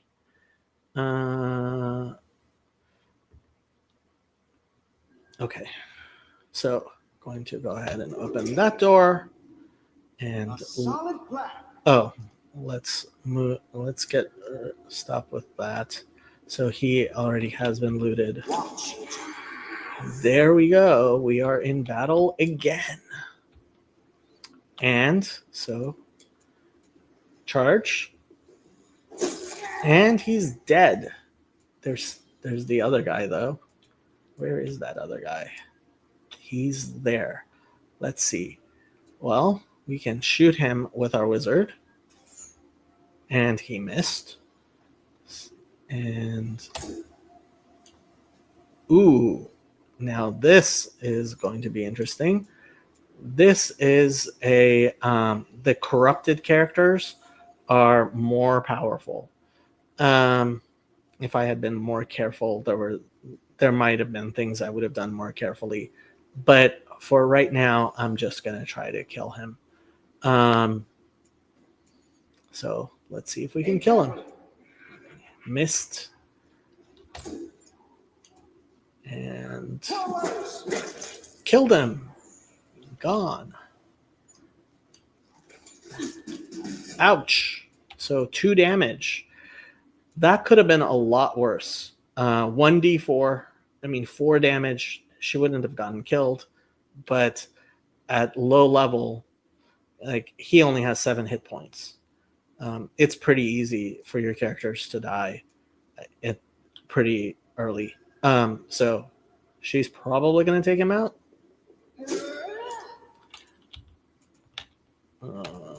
She only did 1 damage. There's the wizard. He missed. Move him forward, sure. Cleric. So I don't think he's going to be able to charge. Yeah, because she's in the way. And so it's going to take him 2 turns to get there. But he's going to be able to get all the way there, which means that, so the green line, he can still do a standard action. Oh, so apparently there was a trap there that we had not detected. Again, perception. You don't get to see the failed perception thing. So everyone's taken damage. We'll deal with that later. But so he can still take he did his move, and he can still do a standard action, or he can continue to move.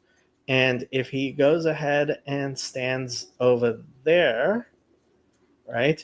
Now this guy is flanked, and since he only has a ranged weapon, he's going to provoke an attack of opportunity when he does the stupid thing of not taking a 5-foot step before he attacks.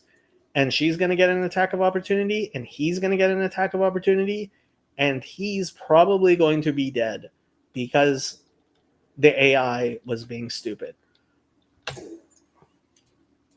So the fighter is going to come closer.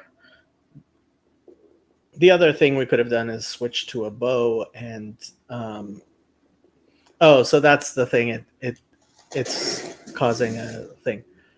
Okay, so you see that fire? There's usually 2 creatures on every level that explode when you kill them, and when you hit on that hand, you're going to rest for the day, right? Well, we don't want to do that yet, especially since we probably want to heal and use our spells. And so channel positive energy can be really good if there's no enemies around, because it heals everyone around. So he just healed a total of 9, 11, 14 to all 4 of them, because all 4 of them were hit. Let's see what this guy was carrying. Not much. Let's loot everyone.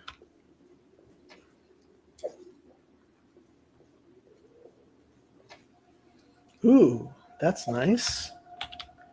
And there's a chest over here. Ooh, also good stuff. Now, do we want to use this now, or outside. we haven't really used any of our spells. We are pretty good on everything. Let's do one more room, and then we will stop and take a measure and probably rest and take a look at stuff. And I'm only going to stream another half an hour or so. How long have I been streaming? I have been streaming for over 2 hours now.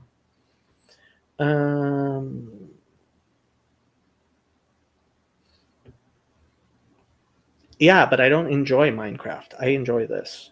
Okay. So what were we doing? We were going on to the next room.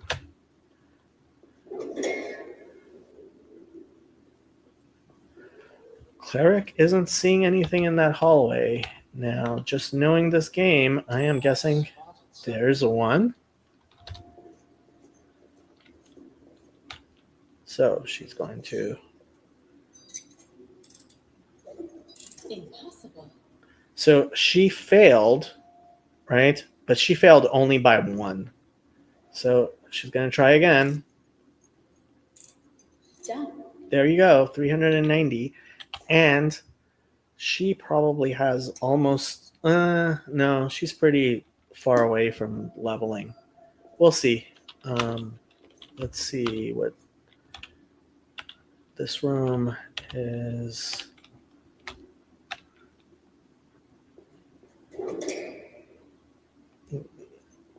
Be careful, everyone.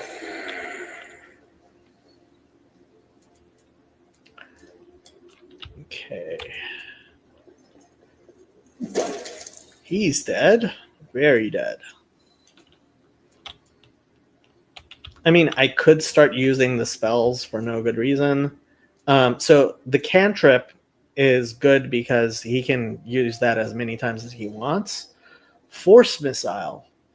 1d4 force damage. This is a touch spell. This is a touch spell. This is an area effect and doesn't do damage. So his spells aren't very good anyway. I'm just going to shoot my crossbow.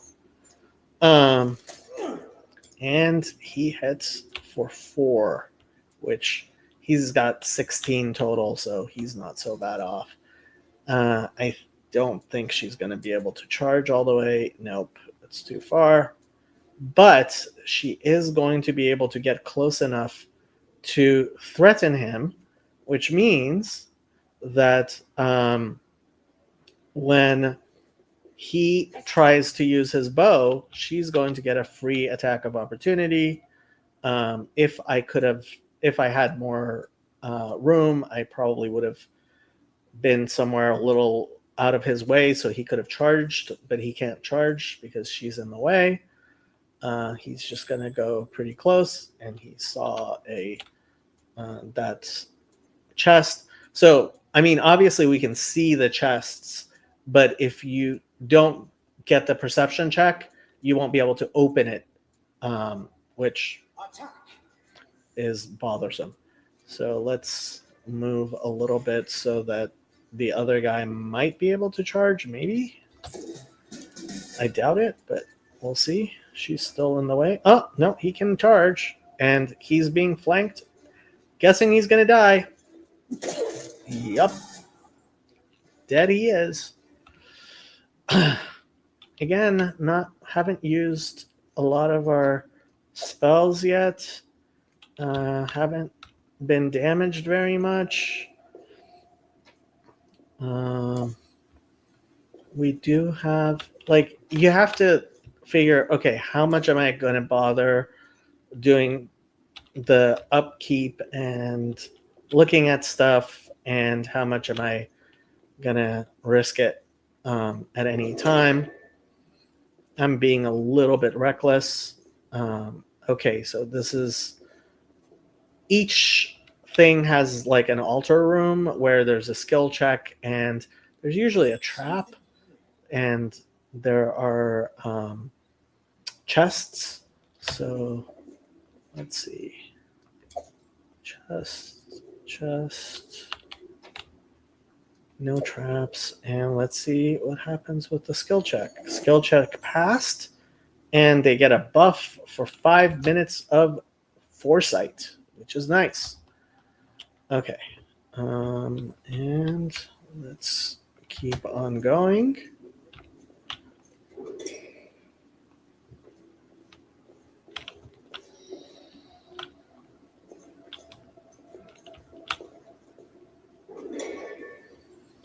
Maybe I'll do the entire level and then go.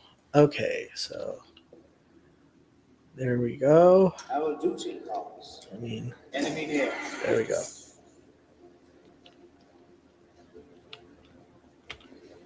They get to go first. Why do they get to go first? Okay, so he would be shooting into combat, so better here. Or he could have done, like, now's the perfect time to do color spray or something close. But, his spells suck. A solid plan. And do I want to move? I'll move a little bit further away. And she can just probably kill him.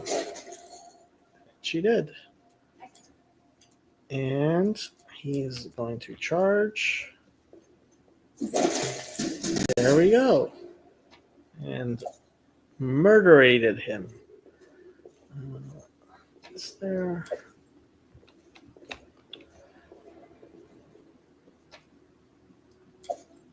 The path is clear. Now she's opening all the boxes. You only get one chance. Okay, so we found the down thing. You only get one chance per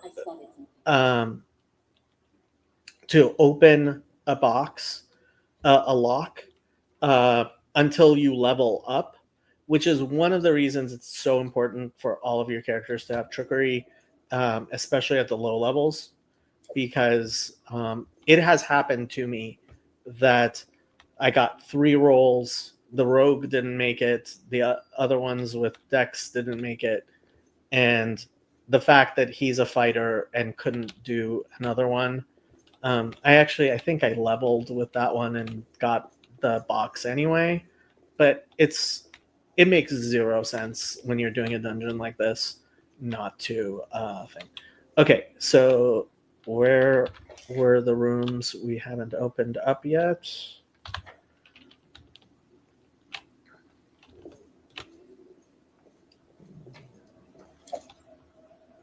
And this is one of the reasons I considered getting that mod to switch around. It's so hard to see where, like, if there's supposed to be a door here or not that is clearly visible. But we'll see. Okay. There was this door.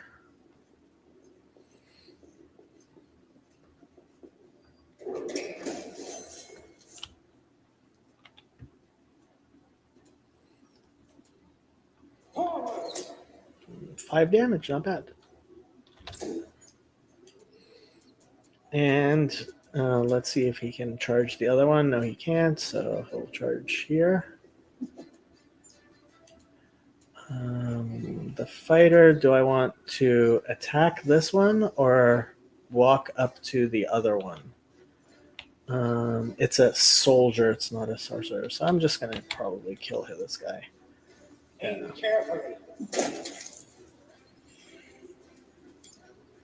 Now, my rogue definitely can't charge, but she can go stand next to this guy, so she's threatening him.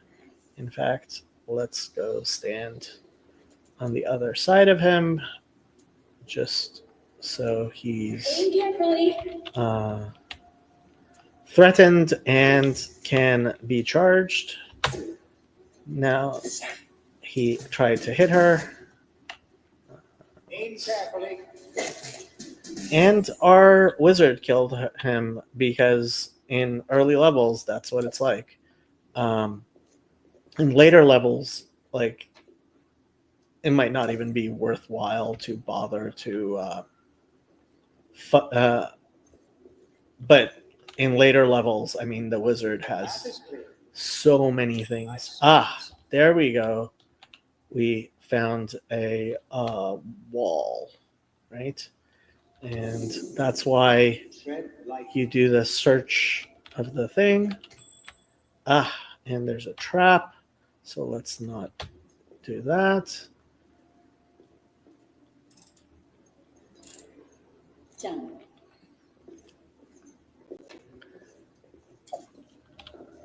And there is only one chest there. Yeah. Okay.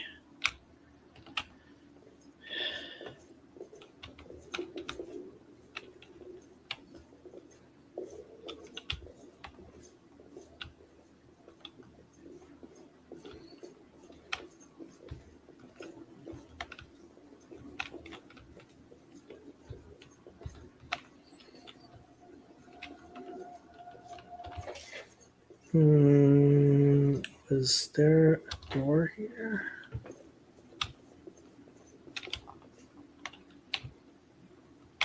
No, there's no door here.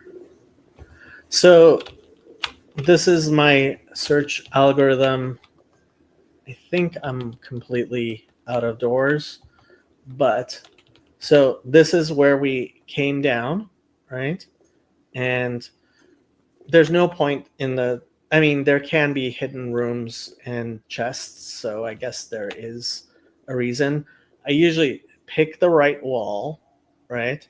And keep on going and go past the next floor one and come back to the entrance and know, okay, I have done a pretty thorough search of the entire floor. So no Let us be careful. no doors here, right? And I'm sticking to the right wall all the way through, right? So hopefully there is a search of any hidden things. Oh, there we go. So we got another box. So you see that it can, in fact, pay off to do a thorough search of The path is clear. the entire maze.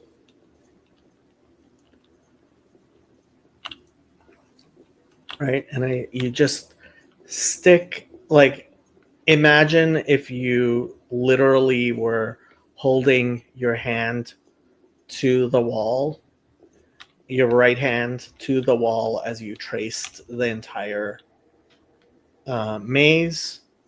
And I think there are shapes for which this is not a complete algorithm, but it's about as good as it gets. My uncle, who is an engineer, taught it to me back in, must have been the 90s when I was a kid, and I've been using it ever since.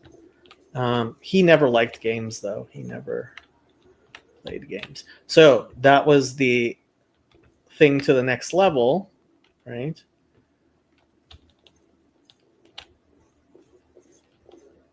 And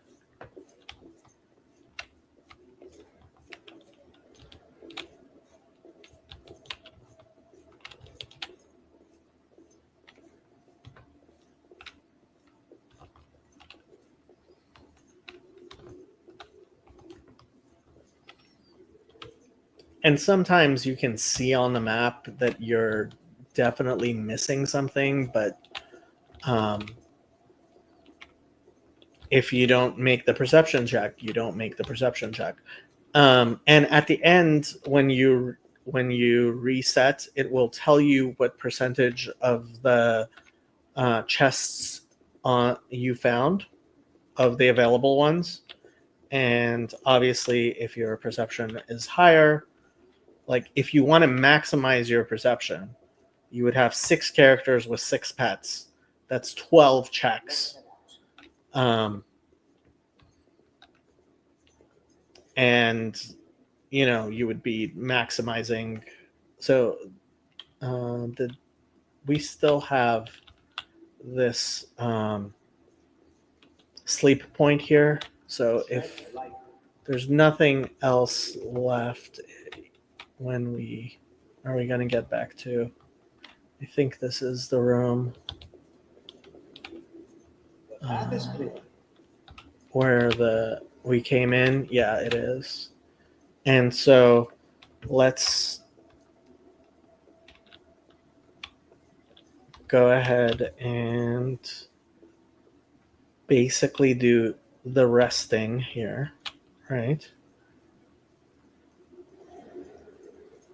So when you're resting, first thing I generally do is I look at what loot I got. And you might, in fact, want to go up and sell things. But price in descending order will tell you about the important stuff. Obviously, the really cheap stuff, like the spears, like they're not going to be stuff you want. Tight helm, if you're optimally playing the game. Oh, we're still level 1. I totally forgot. Yeah, we have to get our 5th. And frankly, you should probably, especially if you're just starting out, do a 6th character. But yeah, we'll go up and actually get the thing, but we'll see how it looks like. Okay, so this tight helmet, 2,000 gold. You can spend that 2,000 gold on such better things. This isn't gonna do anything, really. Adamantite banded mail. This is heavy armor, so he's the only one who's wearing heavy armor. And adamantine, like, this is good heavy armor. The only problem with it is that it has 1 dex bonus, but pretty soon he's actually he only has a 2 dex bonus himself. It only applies to armor, and as a fighter, he's going to be able to use it even more easily. He doesn't cast arcane spells. So for him, this is wonderful. He's going to be wearing that for a long time. Especially adamantine gives you damage reduction, I believe. Let's see, Marshall. Yeah, so he has 3 damage reduction with no exceptions. So any, I think energy, like magic and energy stuff doesn't. Let me see. So no, this is against everything, I guess. So any attack on him will do 3 less damage. That's huge. So this is great armor for him. Okay, so we're still on his armor. Amulet of Mighty Fists. This would be good if we had a monk or a druid, but we don't, so we're going to be selling that. Amulet of Agile Fists. Again, nobody's fighting with their fists. Unarmed and natural weapons. Masterwork Longsword is better probably than the flail that he has. Yeah, and he's using a heavy mace. You usually want to try to go like have various types of damage. So bludgeoning, piercing, and slashing are the 3 types of damage.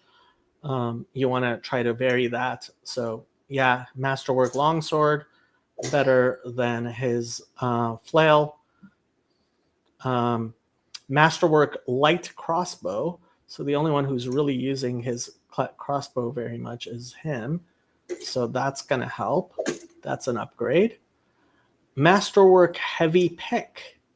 Oh, he can't use it. Yeah, this is martial. Oh well. If he was a dwarf, he would have been able to use it. Actually, can she use the longsword? I'm not sure if she can use the longsword. Did we get martial? We didn't get martial for her, so I guess she can't. So he's still going to be using that. But 2 masterwork heavy picks. Masterwork composite longbow. So she cannot use a longbow. He cannot use a longbow. He is probably never going to use his longbow, but for only 100 gold, we're going to hold on to that for probably a long time. Do I want to give his heavy armor to the cleric who has no dex bonus? Oh, he doesn't have the proficiencies. Yeah, he can only wear medium. And I'm not going to, well, maybe sometime in the future I'll decide, but not for now. Breastplate is much better medium armor than the light armor he's wearing. He doesn't need to be wearing light armor. He doesn't have a dex bonus. So, yeah, that's an upgrade to him. So his AC is 17. His AC is 20. Her AC is 18. His is 13 with he could be using the well, he might as well since oh, he doesn't have it right now. Mage armor, but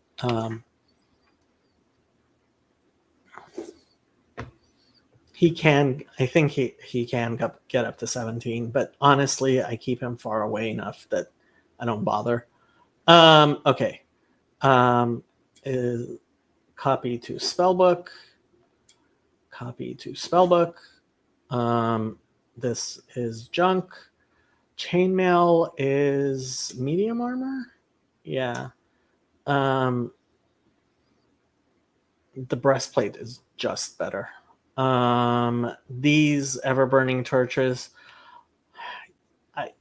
If we weren't playing in the dungeon we're playing, I would probably keep these and even use them and have them equipped by people, especially with swarms and stuff. In the main game, you're going to want to actually do this, but with the DLC, it's just gold, and I know it's not going to be used. Yeah, not the scale mail is medium armor, not better. I don't bother with most of this stuff, and yeah, so looks like all stuff we're going to sell. We can rest here. Well, the other thing is choose your spells, right? So since we're going to rest, any spell I can go ahead and delete the spells I'm not going to use. So we only have a choice between these 5 for his favorite school spell.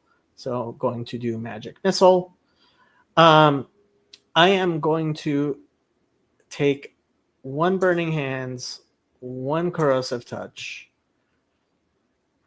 The Mage Armor is more likely to actually be used, especially if I was doing what I usually do, which is tank with a pet. But unlikely it's going to be really used. So the fire and the that's for trolls, which you need that for, and there's not enough crowd control to worry about grease. There is enough, and he's an evoker. So these are all evocation except for the what you call it there. So that's for his spells. And does he have? Oh, he can learn the spells. He's not level 3 yet, so he can't cast any spells of that level yet. So for him, Between Longstrider and protection from alignment, Longstrider is personal, and it's 1 hour per level lets him go faster. I probably would use that more than protection from alignment, which, I mean, you could do protection from evil, and probably it helps with 90% of the monsters at least, but I just don't do that much buffing. So both of them are probably going to be not really used. Um, so, but Longstrider is, I think, something I might use. I use Bless. I do. It's an easy buff, and so I'm going to do Bless, and I do summon monsters sometimes. It can be. I find it. I personally like it. I'm not sure it's the best idea, but okay. So those are the spells um, for resting, and so we're pretty ready to rest. But so we'll go ahead and rest here. But I'm also going to go back up and get. So that's what happens when you rest. It says rest took 8 hours. It's I think it's on this level, it's 8 hours, and it'll be a day on the other levels. I'm not sure it matters at all. For the main content, it does matter because you are on a timer for the quests. But we're going to go and get a bard when it's still 500 gold pieces. And before we go down a level and gain a bunch of experience and probably level.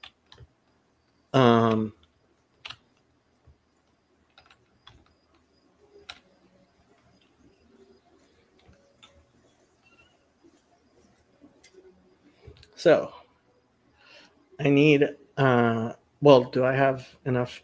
I don't have enough gold right now, but I need supplies. And so at the very beginning, you're just probably going to sell other and non-magical at first. You will eventually go ahead and add masterwork as well. But for now, you probably just, this is pretty much all junk, and it's going to be junk. And now you have your 500 gold.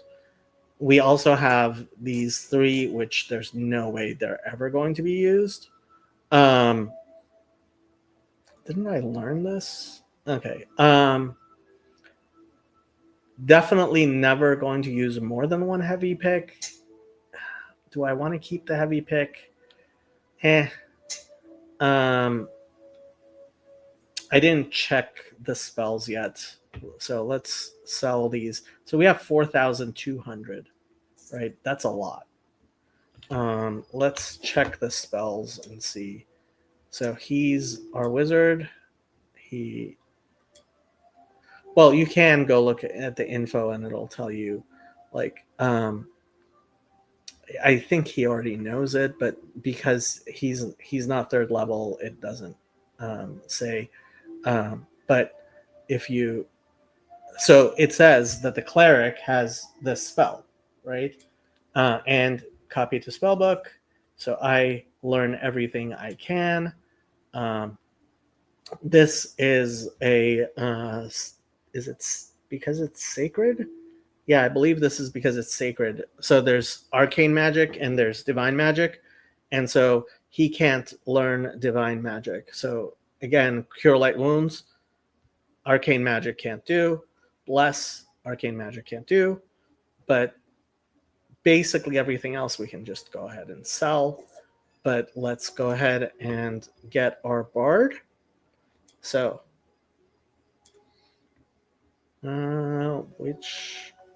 who's our bard going to be? I don't know why I like this portrait way too much, but I'm going to use that for the bard. And I hate when the hair color doesn't even close to match. Is that good enough? Let's do that one. Oh no, not purple. What?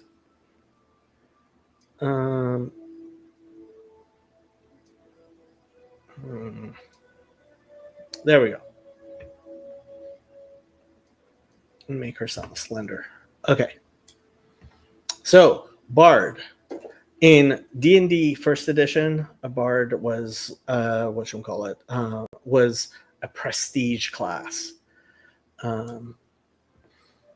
Okay, so again, 20-point charisma is primary. So you want to maximize your charisma.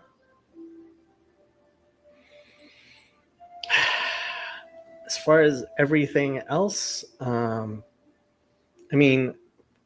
has perception as a primary skill. Probably going to want to do high wisdom because of that. The question is, a bard is a utility. So what's the bard going to do? I would say dump strength. Do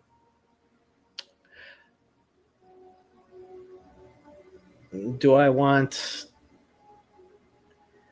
the bard going into... the bard's going to stay far away. And I'm going to go ahead and dump Constitution as well. And do I want to dump Dexterity as well and just do a lot of spells and like have her be completely... or I can do higher dex, or I can keep it pretty normal in all of them.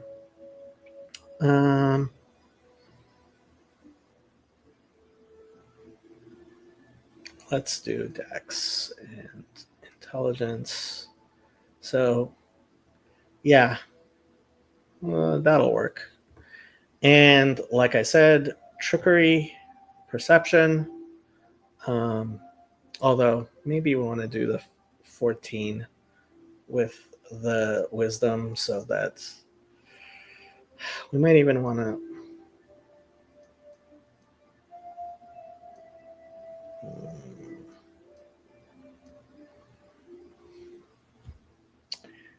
have high perception.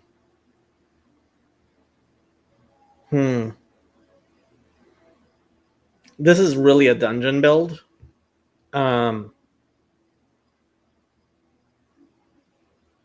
This is very much a dungeon build. Am I going to be that dungeon? No, I'm not. Okay.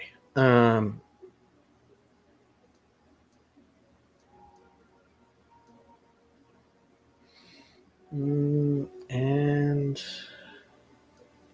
yeah, I guess that. And, by 8th level, those are even out. Yeah, not a terrible thing. So bardic knowledge is a huge thing. So I'm probably going to put the rest in bard stuff, in knowledge stuff. And lingering performance is really good. I really like it. And then what is our bard going to do is going to be very, very perceptive. So let's do skill focus, perception.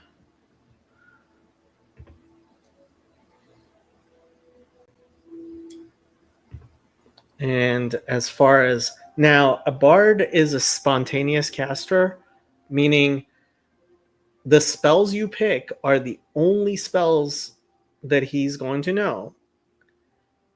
And he can cast those spells as many times. Now, hideous laughter and maybe cure light wounds, but you want to do most of your healing outside of combat. If it was really that necessary, I would just buy things.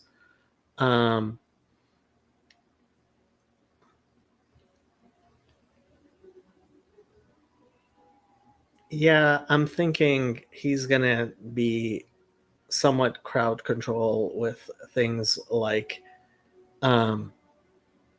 enchantment and stuff, and I'll probably one of the feats I'll probably take eventually with him is spell penetration, which makes it easier for him to actually, or her, sorry, to affect things like that. You would be surprised how much hideous laughter can completely change a fight.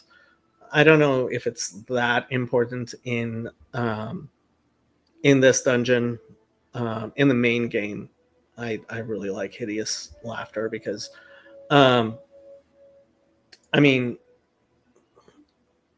just the fact that they fall to the ground and then have to get back up is by itself huge.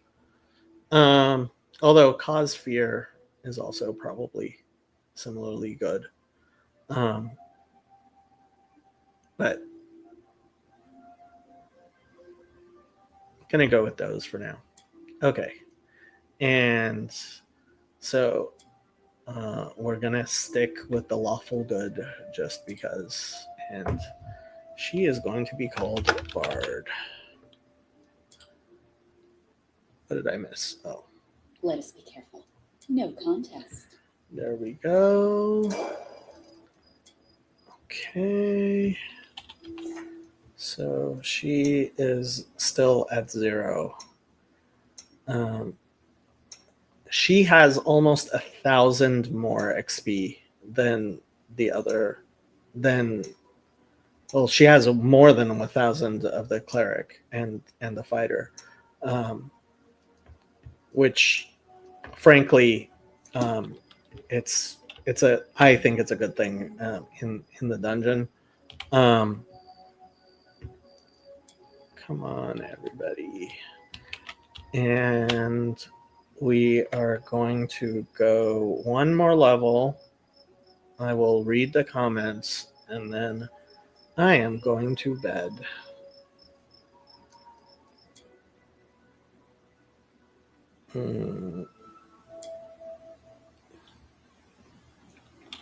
Okay, so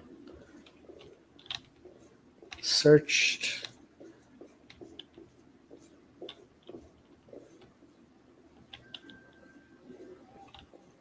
Oh, I should probably take a look at her stuff. She's wearing leather armor, probably will get upgraded to studded leather, especially her dex bonus isn't very high. Take that off. Check to see if he already knows it. Yeah, I'm pretty sure he does. She has a rapier. Do I want her with the rapier or do I want short sword or rapier? Let's see. So, easy way to check. 1d6 times 2 critical. It's pretty much the same. Is it exactly the same? No, the critical threat range is higher with a rapier than with a so yeah, higher critical. So it says crit hit 18 to 20. And so yeah, I'm gonna have her with the rapier and dual wielding. You want the dagger and the offhand. And actually, I think it doesn't matter. I think both of them are considered light. But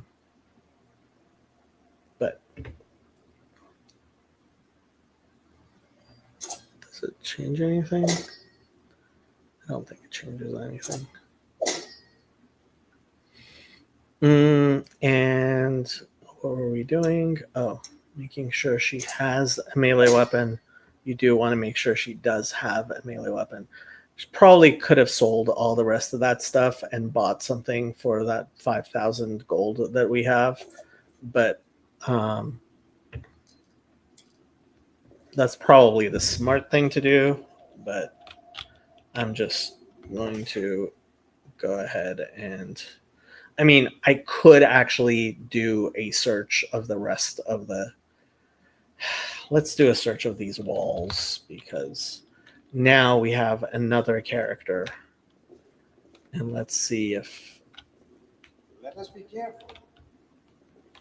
she finds anything.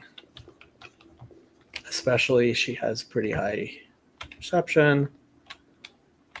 I would not be surprised if there was something here.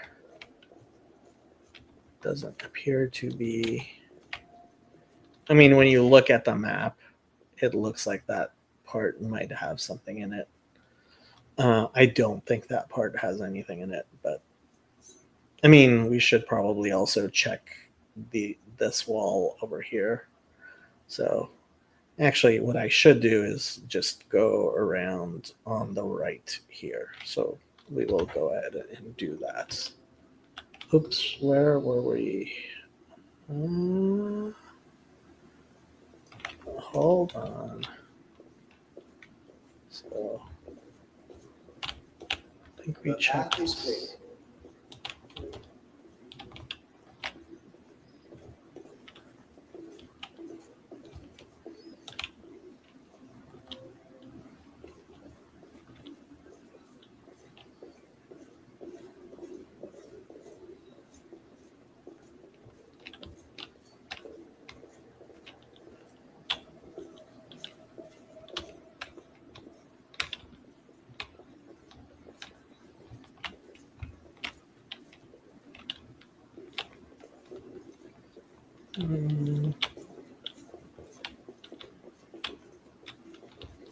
Tread lightly.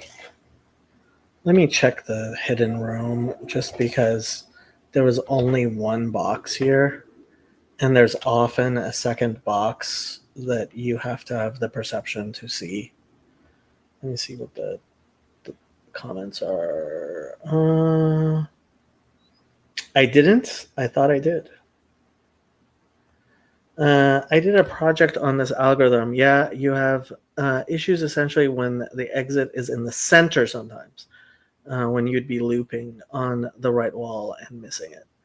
3 damage reduction at level 1 sounds really good. It is. Although, I mean, the only fights that are actually huge deals are like 3 damage isn't like the boss isn't just doing 3 damage. The boss is doing a lot more than 3 damage, and you're, especially at level 1, you're getting one shotted. So is there a box here? Nope. Bard got here and there's no box. So okay, almost done. Let's head out.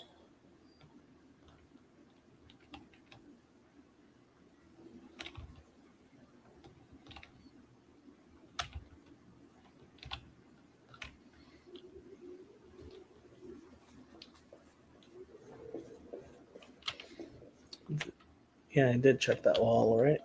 Okay. Okay, so there's no coming back once you leave a floor.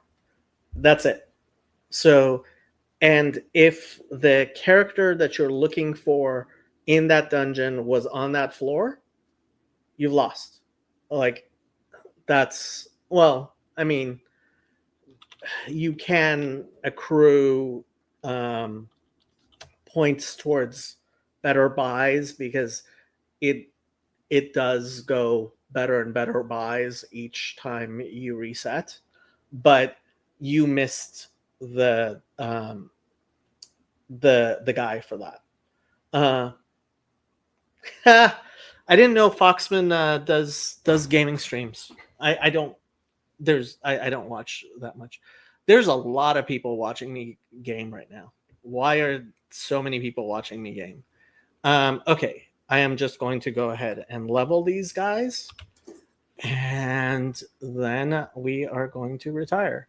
So, like you saw, these two guys leveled before. Well, she has 1,200 experience from the 6,000, right? For just going down the level. So divided by 5, if we had and we could have gotten a sixth guy, it would have been 1,000.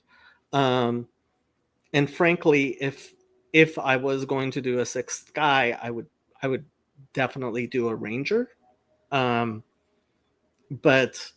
that's I generally don't like doing 6 guys anyway, but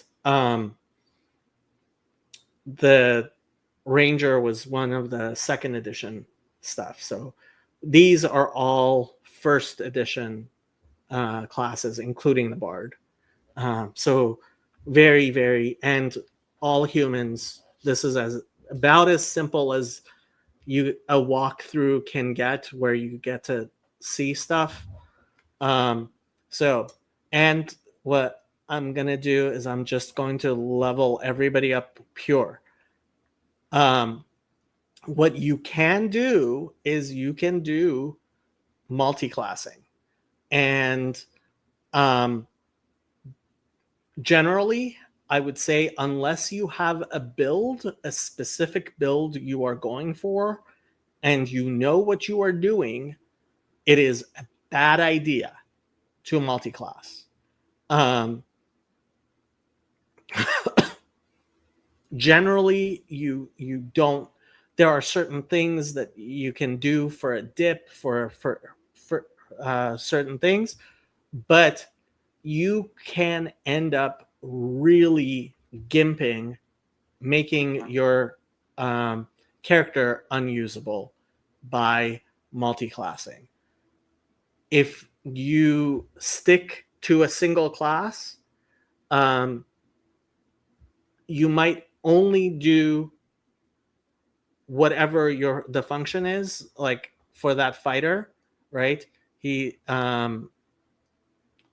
So this rogue is just going to be a good rogue, not going to be a healer, obviously, not going to be a tank.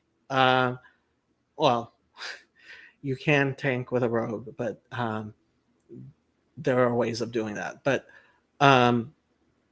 certainly not this rogue right now, the way it is.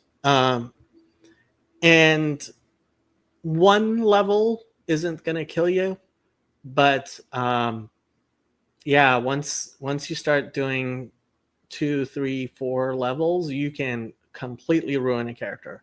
So starting out, I would pick a good class for what it is, unless you're going to do a build. And you can go look up builds. There's this website, Neo something, which Neo Seeker, which has a lot of builds and walkthroughs available. But yeah, you're fine with a pure with any pure class. So gets 7 skill points again. Now there's a big difference between 1 and 0. So we got all of the trained only skills already.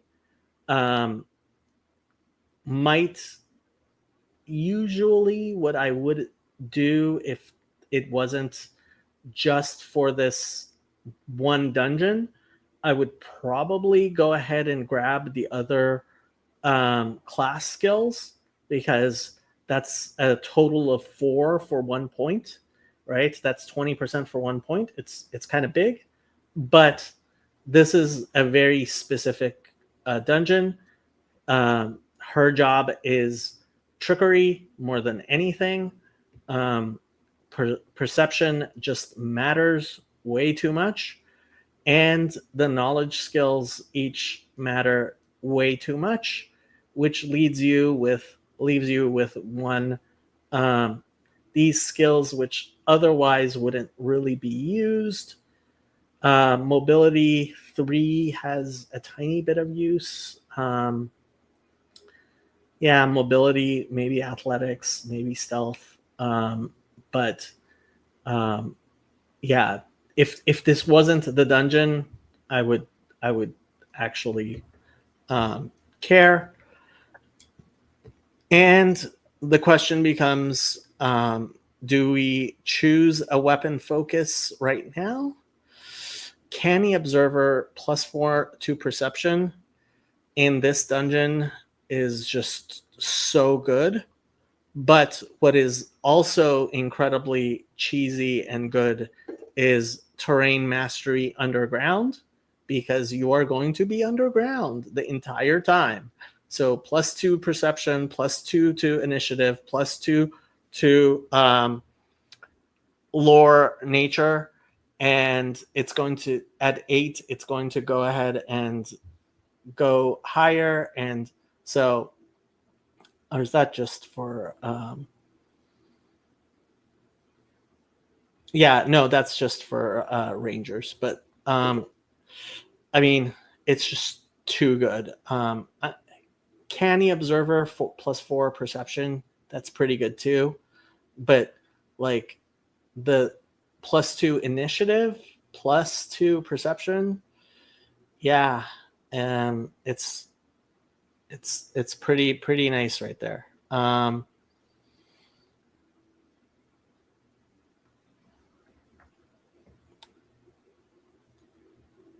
And maybe eventually we'll decide which weaponry we're going to use.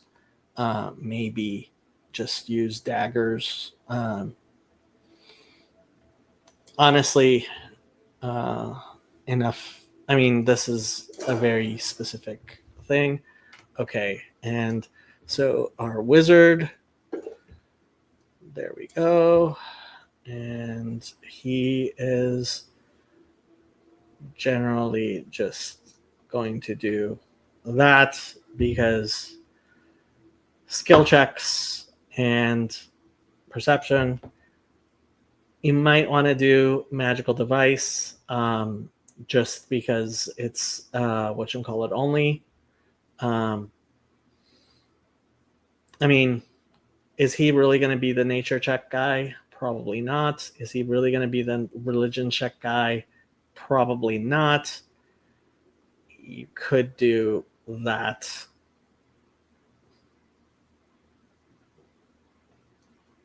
That, I guess, is fine. Spell specialization, he gets to choose a new spell. We haven't really been casting anything, but that's the only thing that's really happening there.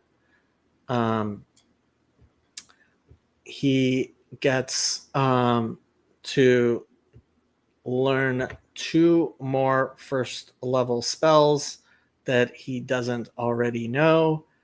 Like I said before, these are things you can get the scrolls and stuff. I'm a big fan of that, just in case. Enlarged person, a lot of people like to use. It's actually apparently a very good buff, especially in the game. It doesn't really matter. You can buy these for like, I don't know, is it 50 gold, something like that, for a first level spell. And obviously he doesn't have access to second level spells yet, so he can't learn those. So there we go. And there's that. Now, with a wizard and a cleric, don't forget when they level up, you have to choose the spells that they are going to learn, or it's going to be blank thing there. So go ahead and choose.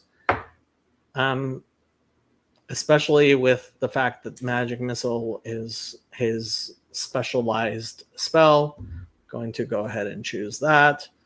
And yeah, that should be good enough for today. I think I am going to go ahead and save. And there we go. There are 12 people watching. People, go find something else to do, like play your own games. Should I do our normal good nights? People who are here for the gaming stream will not know what is going on, but here we go. I'm going to use host's prerogative to put the Reverend Parcells to bed because he does need to get up in the morning. Sorry, Reverend. Thank you. But before he goes, I have a question. Let's say, God forbid, that I were to burn somebody at the stake for not being a Trinitarian. And I did not repent of that. Is that a salvation issue?